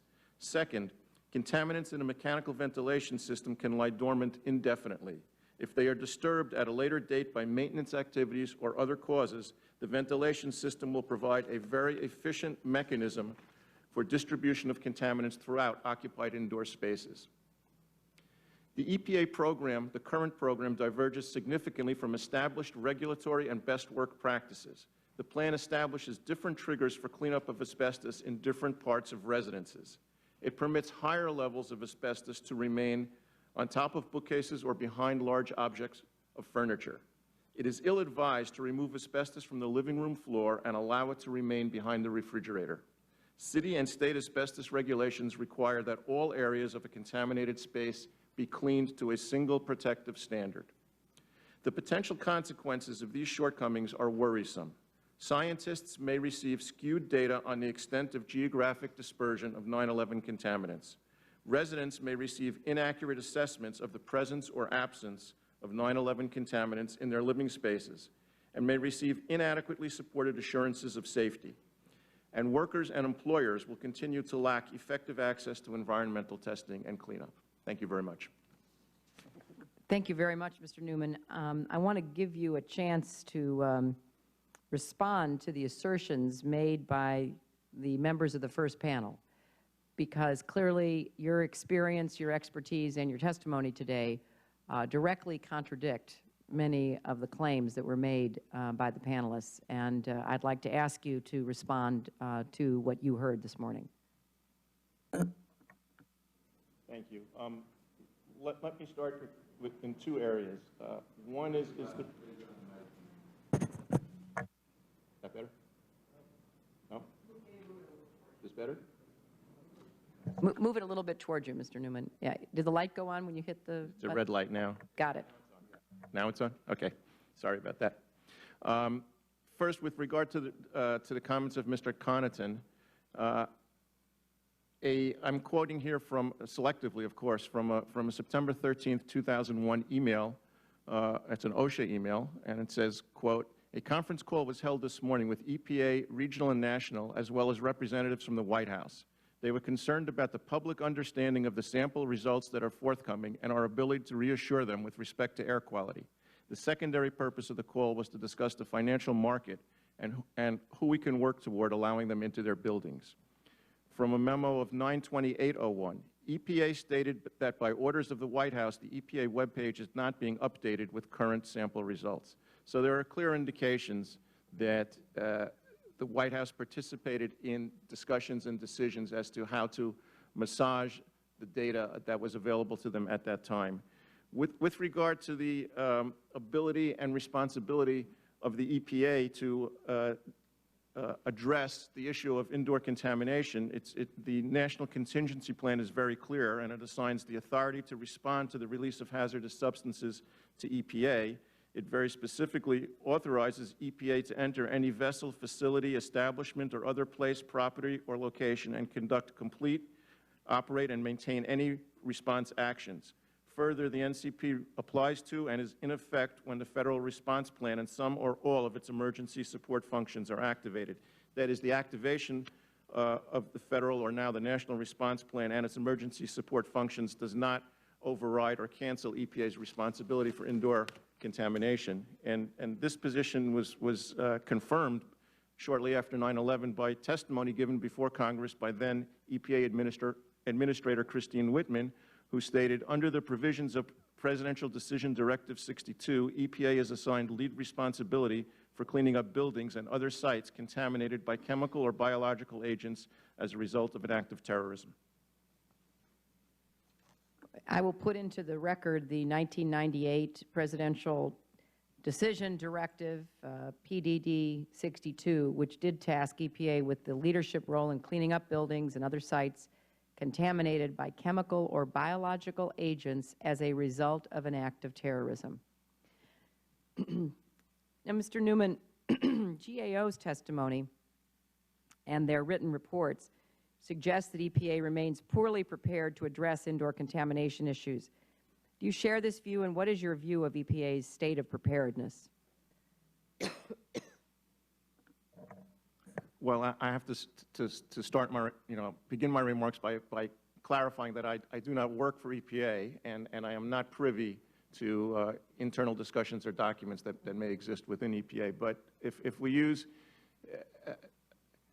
as a yardstick for for lessons learned, a comparison of EPA's sampling plans in 2002 and EPA sampling plans in 2007, I see little, if any, significant change that indicates any lessons learned whatsoever. And Mr. Newman, would you describe for the committee and the record your work on the expert technical review panel, how you thought that the EPA was responding, and at what point the panel disbanded, and for what reason? The broad mandate as you know, of the WTC Expert Technical Review Panel was to assess any remaining health risks posed from the events of 9/11 and to determine appropriate approaches to deal with questions of public health. The panel, I think, in my opinion, was faced with three major broad goals. One was to assess the extent, if any, of remaining indoor contaminants. Second was to devise and that was for through a sampling plan. And second was to devise an appropriate cleanup plan to address any remaining contamination. And the third was to address broad issues of public health related to the events of 9/11. We engaged in extensive collegial discussion over a lengthy period of time on these and other issues, and the ultimate unfortunate result was the determination by EPA to disregard virtually all of the suggestions and concerns expressed by the panel, shut down the panel, and proceed with a sampling plan devised by EPA that was not reflective or responsive to the discussions and recommendations of the panel. At any time, did anyone from EPA advise you or advise the panel that they were disregarding your recommendations for financial reasons? The issue of finances was a big and continuing one throughout the course of the panel's meetings. Early on, a number of panel members, including myself, but also others, questioned, asked for some guidance from EPA as to how we were to structure our discussions with regard to the question of finances. That is, are we operating under budgetary constraints in attempting to design a sampling and cleanup program, or are we to provide the best scientific advice that we were able to come up with, disregarding any financial constraints? They told us at the beginning and on several occasions thereafter that we were to disregard any budgetary constraints. However, during the course of the panel process, it became very clear. In fact, the representative from FEMA, who sat in an ex officio position on the panel, told panel members at a panel meeting that the budget was in fact predetermined and limited to the $7 million remaining in the FEMA fund from the prior cleanup, at which point we again attempted to enter into some substantive discussions as to how, should a sampling and cleanup plan be devised, how budgetary constraints would impact on the design of that plan. And we were again told not to consider those factors. And then at the very end, as we know today, that virtually the entire design of the plan is limited precisely by those budgetary constraints. Thank you, Mr. Newman. Senator Lautenberg. Keep us long, Madam Chairman, but Mr. Newman and Ms. Levin, thank you very much for your testimony. The contradiction to what we heard earlier is a contrast that has to be noted, and it seemed to me obvious that there was an attempt by the administration to downplay the risks, and you attributed, Mr. Newman, I think primarily to the financial side, but I think there was some other sinister motive that was there, and that was to not look like we weren't ready for anything, that it was done in many ways in an arrogant and almost boastful manner. I mean, and when we see that there was any denial that there was an attempt to influence the press releases, it just don't square with what we see. Contrary cautionary statements. This was in the IG's report. In a draft version of September 13, 2001, press releases were removed and replaced with more reassuring statements. For example, second clause of the caption of the draft press release was noted that EPA was testing for environmental hazards was replaced with a statement reassuring the public about environmental hazards. Did you see that in your work on your committee in assessing what had taken place there? Was there anything obvious to you that said they just didn't want people to know what was out there? Now, let me remove the coloration. You do it yourself. Go ahead.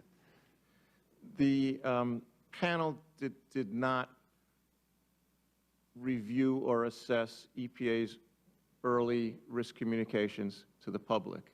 So with regard to that aspect of your question, I can't answer. I don't have an answer. Okay. But the panel did struggle with the broad mandate of assessing any remaining risks to public health. And the form that struggle took was there were many members of the public who expressed in the public comment period at panel meetings a desire to not only address the issue of whether there was any residual contamination and the implementation of a sampling and cleanup program, but to also investigate the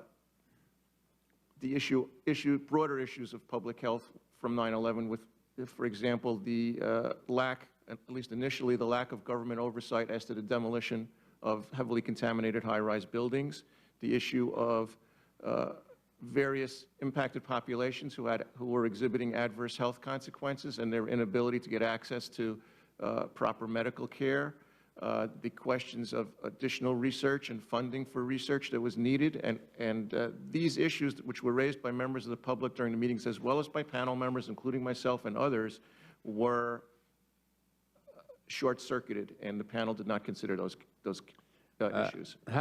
When you said that the EPA used a helicopter, if I understood, to assess the spread of the dust, is that? They used aerial photographs. I don't know whether it was how far did any of your research tell you physically was the spread of the dust from the fallen building? Well, as a number of people have testified today, we don't have that data. It's now almost 6 years later. There is, as the gentleman from GAO testified, there is yet to be a comprehensive, targeted, science-based assessment of the geographic extent of the dispersion of World Trade Center contaminants. So we do not have that answer. So anybody who gets up here, myself included, and says that it was widely dispersed or that it was not widely dispersed, that's not a science-based statement. We do not have that data. Certainly, there's the potential for wider dispersion, and we acknowledge that potential, and we are concerned about that. But in terms of data, we don't have it. What I'd like to ask, how many people have died in the aftermath of 9/11 from their exposure to the dust and smoke? And have those deaths been officially recognized? Do you have any evidence to that effect? We have a fairly large number of anecdotally reported deaths. That is, deaths reported through the media, deaths reported by family members, et cetera. And these are deaths of people who are, by their exposure history at and around Ground Zero, are presumed to have had exposure to 9/11 contaminants. However, in terms of clinically confirmed deaths, the number is very, very low. We have a recent one that was referred to by Senator Clinton. We have, of course, police officer Zadroga. We do not have in... How about the number who have put in their request for attention to their problems? Respiratory, people unable to work. There's a substantial number of people from the fire department who were unable to continue with their jobs. Is that Absolutely. In terms of the medical monitoring programs that exist, that's the World Trade Center Medical Monitoring Program and the New York City Fire Department Medical Program as the two primary. In this case, we have tens of thousands of cases of clinically confirmed, clinically diagnosed, persistent respiratory and other medical conditions. Absolutely. Madam Chairman, thanks for conducting this hearing and for bringing the attention that it deserves to the public forum. Thank you. Thank you very much, Senator Lautenberg. Ms. Levin, I just wanted to thank you for coming to testify and also to ask you to describe your experience with the Bellevue program, because as I said at the very beginning, we are finally going to be able to provide some federal support for the medical treatment program at Bellevue for residents. That has not been included before. We were able to obtain that in the last 48 hours as a part of the appropriations bill. But would you describe, if you can recall, when you first went there and what the experience there was and what their diagnosis and treatment for you has been going forward? I first went there, I think it was in March. It was a February or March. I don't recall the precise date. I'm under the treatment of the director, Dr. Reibman, and so far I'm very pleased with the program because it has been specifically designed. The doctors are coordinated there, and that's really a key element in treatment of the different symptoms of what have now what are now known as World Trade Center syndrome. So, and I think it's essential for them to have long-term funding, and I hope that they'll get more because that will allow them to draw some of the best and the newest doctors, the strongest talent. I thank you for that, and I would like to ask both of you to respond to maybe further written questions as we review the testimony. Sure. It would be useful to try to help complete the record in that way. And I also want to thank you for representing so many people who have been afflicted by, in the first instance, their exposures, and in the second instance, the failure to accurately describe the toxic dangers and then to respond to the legitimate health needs that tens of thousands of people, as Mr. Newman said, are confronting. I am very grateful to everyone who participated in the hearing, and I want to thank you again, and we will continue with this. As I said in the beginning, Congressman Nadler will hold a companion hearing next week to focus on some additional issues, particularly concerned with the city and the city's response. So the hearing is adjourned.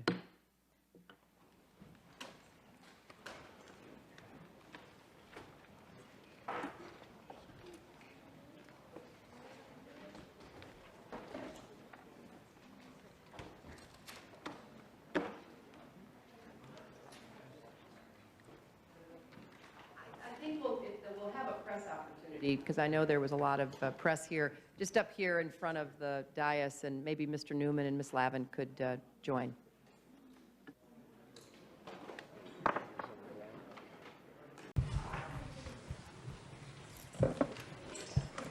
What, here, I can, got it? I'll just put it up here. Okay. Okay. You guys give me the go-ahead. Everybody ready?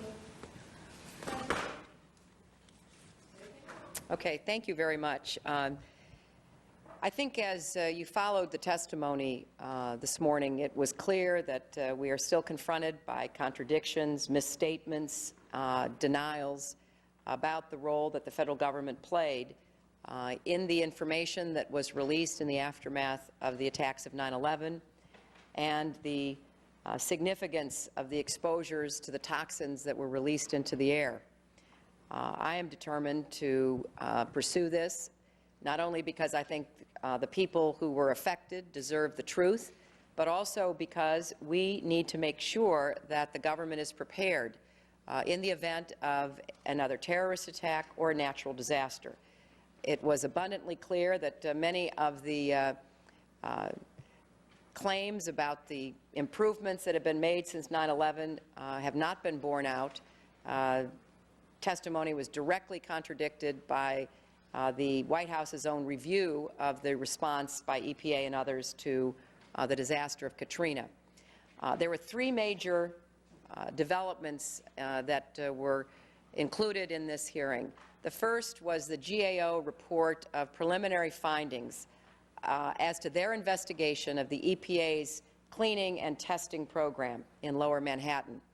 The full report will be out in the fall, but the preliminary data and conclusions presented today offer a very different picture from what the EPA and the White House would like us to believe.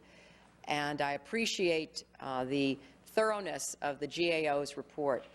That is why I have decided to ask them to do another report that will look at the GAO's level of preparedness with respect to future disasters. We need to sort out, and apparently the administration is either unwilling or incapable of doing it for us, what they've done, how prepared they are, and to determine what changes might be needed both on the basis of the reaction or failure of reaction to 9/11 and to Katrina with respect to legislative and regulatory changes that would be required to plug any gaps. But as was clear in the testimony, the EPA didn't even pay attention to pre-existing governmental authority, in particular the presidential directive putting the EPA in charge of indoor contamination was disregarded and denied consistently. Finally, one of my goals has been to include the residents like Nina and thousands of others who were directly affected because of their exposure during the collapse of the towers and in the days and weeks later because of both the ambient air condition and the indoor contamination in their homes, to give them the opportunity to have federal support for the medical monitoring and treatment that they are receiving or should receive. The program at Bellevue has taken responsibility for dealing with residents, just as the programs at Mount Sinai and the fire department and the other related medical programs have focused on the workers, the first responders, the volunteers. So I'm very pleased that in the Appropriations Committee work yesterday, we were able to obtain a commitment of $55 million additional dollars for the monitoring and treatment of those who were affected, and for the first time to include residents in that monitoring and treatment. So I am grateful to everyone who has worked so hard on this, and particularly to the many New Yorkers who have made this a real cause. Day in and day out, they've been willing to stand up and make clear the failures of our government and their continuing request for answers.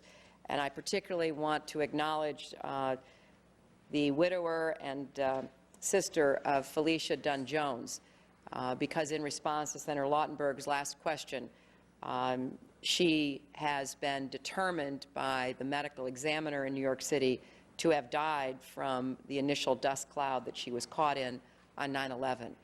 It has long been my concern that many thousands were affected and many people will die as a direct result of their exposures in the immediate aftermath in the days, weeks, and months after 9/11. And I think this was an attack on our country, and I believe our federal government should step up and take care of the people who were directly impacted by this attack. So I'd be happy to answer any questions. Yes. Yes. I was wondering if you could comment on Mayor Bloomberg's decision to leave the Republican Party. Let's start with this issue first, okay? I mean, there'll be plenty of time for politics. It's an obsession in this town, but you know, I represent tens of thousands of people who are suffering and who have died, and I'd like to at least have a chance to see what reporters who have followed this issue might wish to ask. Yes. Senator, you asked the EPA to come back and retest those apartments. You had them set up the technical panel, and you watched them spend 2 years coming up with a plan that the GAO today said was flawed scientifically and flawed in every other way. Their reporting on the first round of testing was misleading, and we know now that only 295 people have responded. So what would you say to the people who live in Lower Manhattan who are concerned about this and who are hoping that something would be resolved? That I share their anger, their outrage, and their concern. The expert technical panel that Mr. Newman served on did a very good job in coming forth with recommendations. Had they been followed, I think we would be here talking about what the EPA had done to remedy their deficiencies in previous years. Unfortunately, the EPA disregarded the specific recommendations. They imposed an arbitrary limit on how much money they would be willing to spend to conduct the testing and cleaning. And as a result, I think residents have an understandable reluctance to participate in what they view as a waste of time. I would hope that we will be able to remedy this. That's one of the reasons why I'm holding hearings. I had a previous hearing in the Help Committee. It's why Congressman Nadler continues to press this, because we are hoping to get a better response and to try to require the EPA to make amends. You know how difficult it is in this administration to get that done. But at the very least, we want to expose the deficiencies and the denial that the EPA and the White House and others have engaged in now for nearly 6 years. And we hope that we will be able to try to make amends, at least through medical monitoring and treatment of those who have been affected, and if possible, to bring more resources to bear on the continuing problem of contamination. Senator? Yes. An awful lot of these people who are sick are city employees. Can you explain why you're not examining the decisions that city leaders, including the mayor, made at that time? Well, they have been examined, and Congressman Nadler is going after the information we need from the city. I held a hearing in Lower Manhattan back in February 2002 with Senator Lieberman to begin to try to find out from city employees what happened. And I will never forget that the city at that time testified they did not have responsibility, that the EPA had responsibility. The EPA in turn said they didn't have responsibility, it was up to the city. So for years, everybody has been basically pointing fingers at somebody else. And what we are trying to do is to sort out all of the competing claims and to try to figure out what should have happened, what could have happened. The presidential directive that I put into the record gave the EPA authority over indoor contamination, which they did not willingly accept at the time. I remember one of the city employees saying, you know, the Department of Environmental Conservation, we don't do air, we do water. And, you know, it was a very blunt and honest statement from a city employee about that's not our job. So one of the problems has been this unwillingness to accept responsibility. And it started at the very beginning, and unfortunately, as we saw today, it continues. Yes? Should Rudy Giuliani be brought in and testify under oath on what he knew and what happened under his administration? Well, I think that we're trying to piece this together going forward. I believe, and maybe somebody knows, which witnesses Congressman Nadler is going to have before him. Do we know that, Chet? Does anybody know who the city, is the city sending? It's also federally focused. You know, we are attempting to try to first, within our authority and our jurisdiction, deal with the federal agencies because they're the ones who we fund, they're the ones that we have oversight over, but clearly the lessons learned have to extend to the city as well. Yes. During the hearing, you told Susan Bodine that you want to get more information from the agency regarding their communication plans, and you would like them to issue some sort of report on that. Could you elaborate a little bit more as to what you're looking for?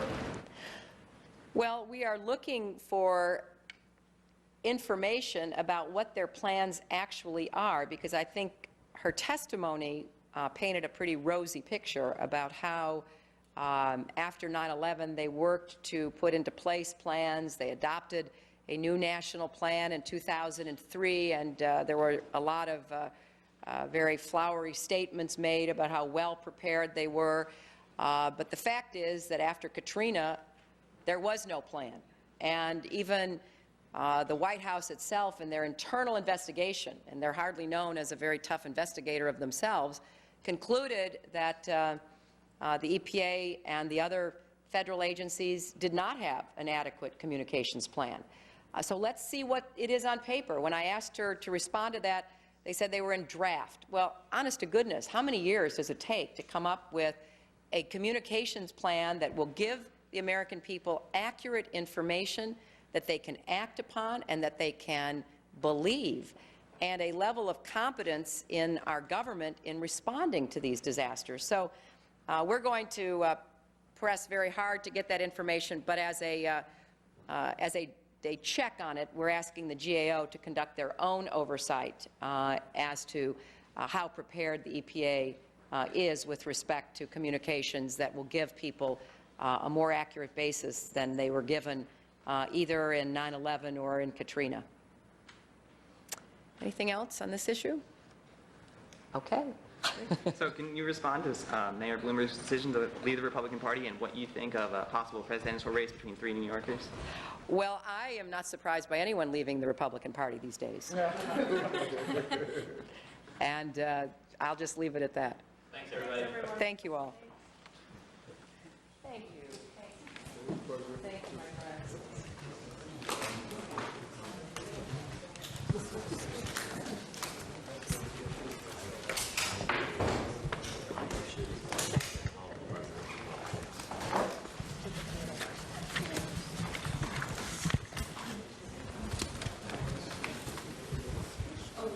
Let's get a pic. Okay.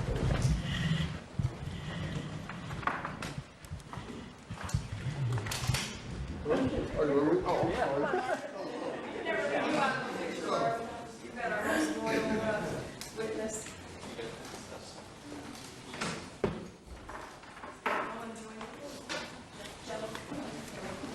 And so stalwart in this.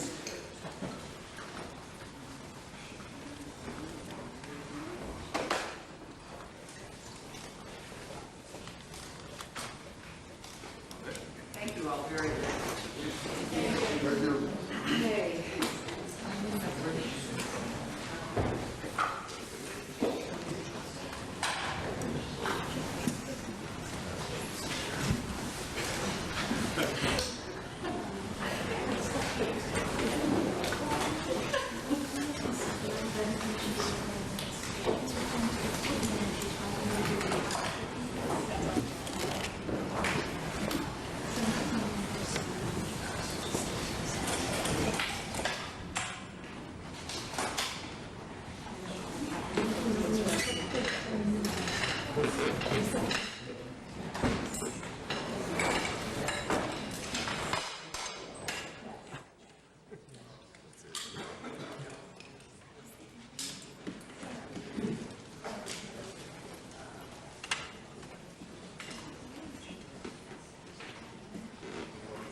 Okay.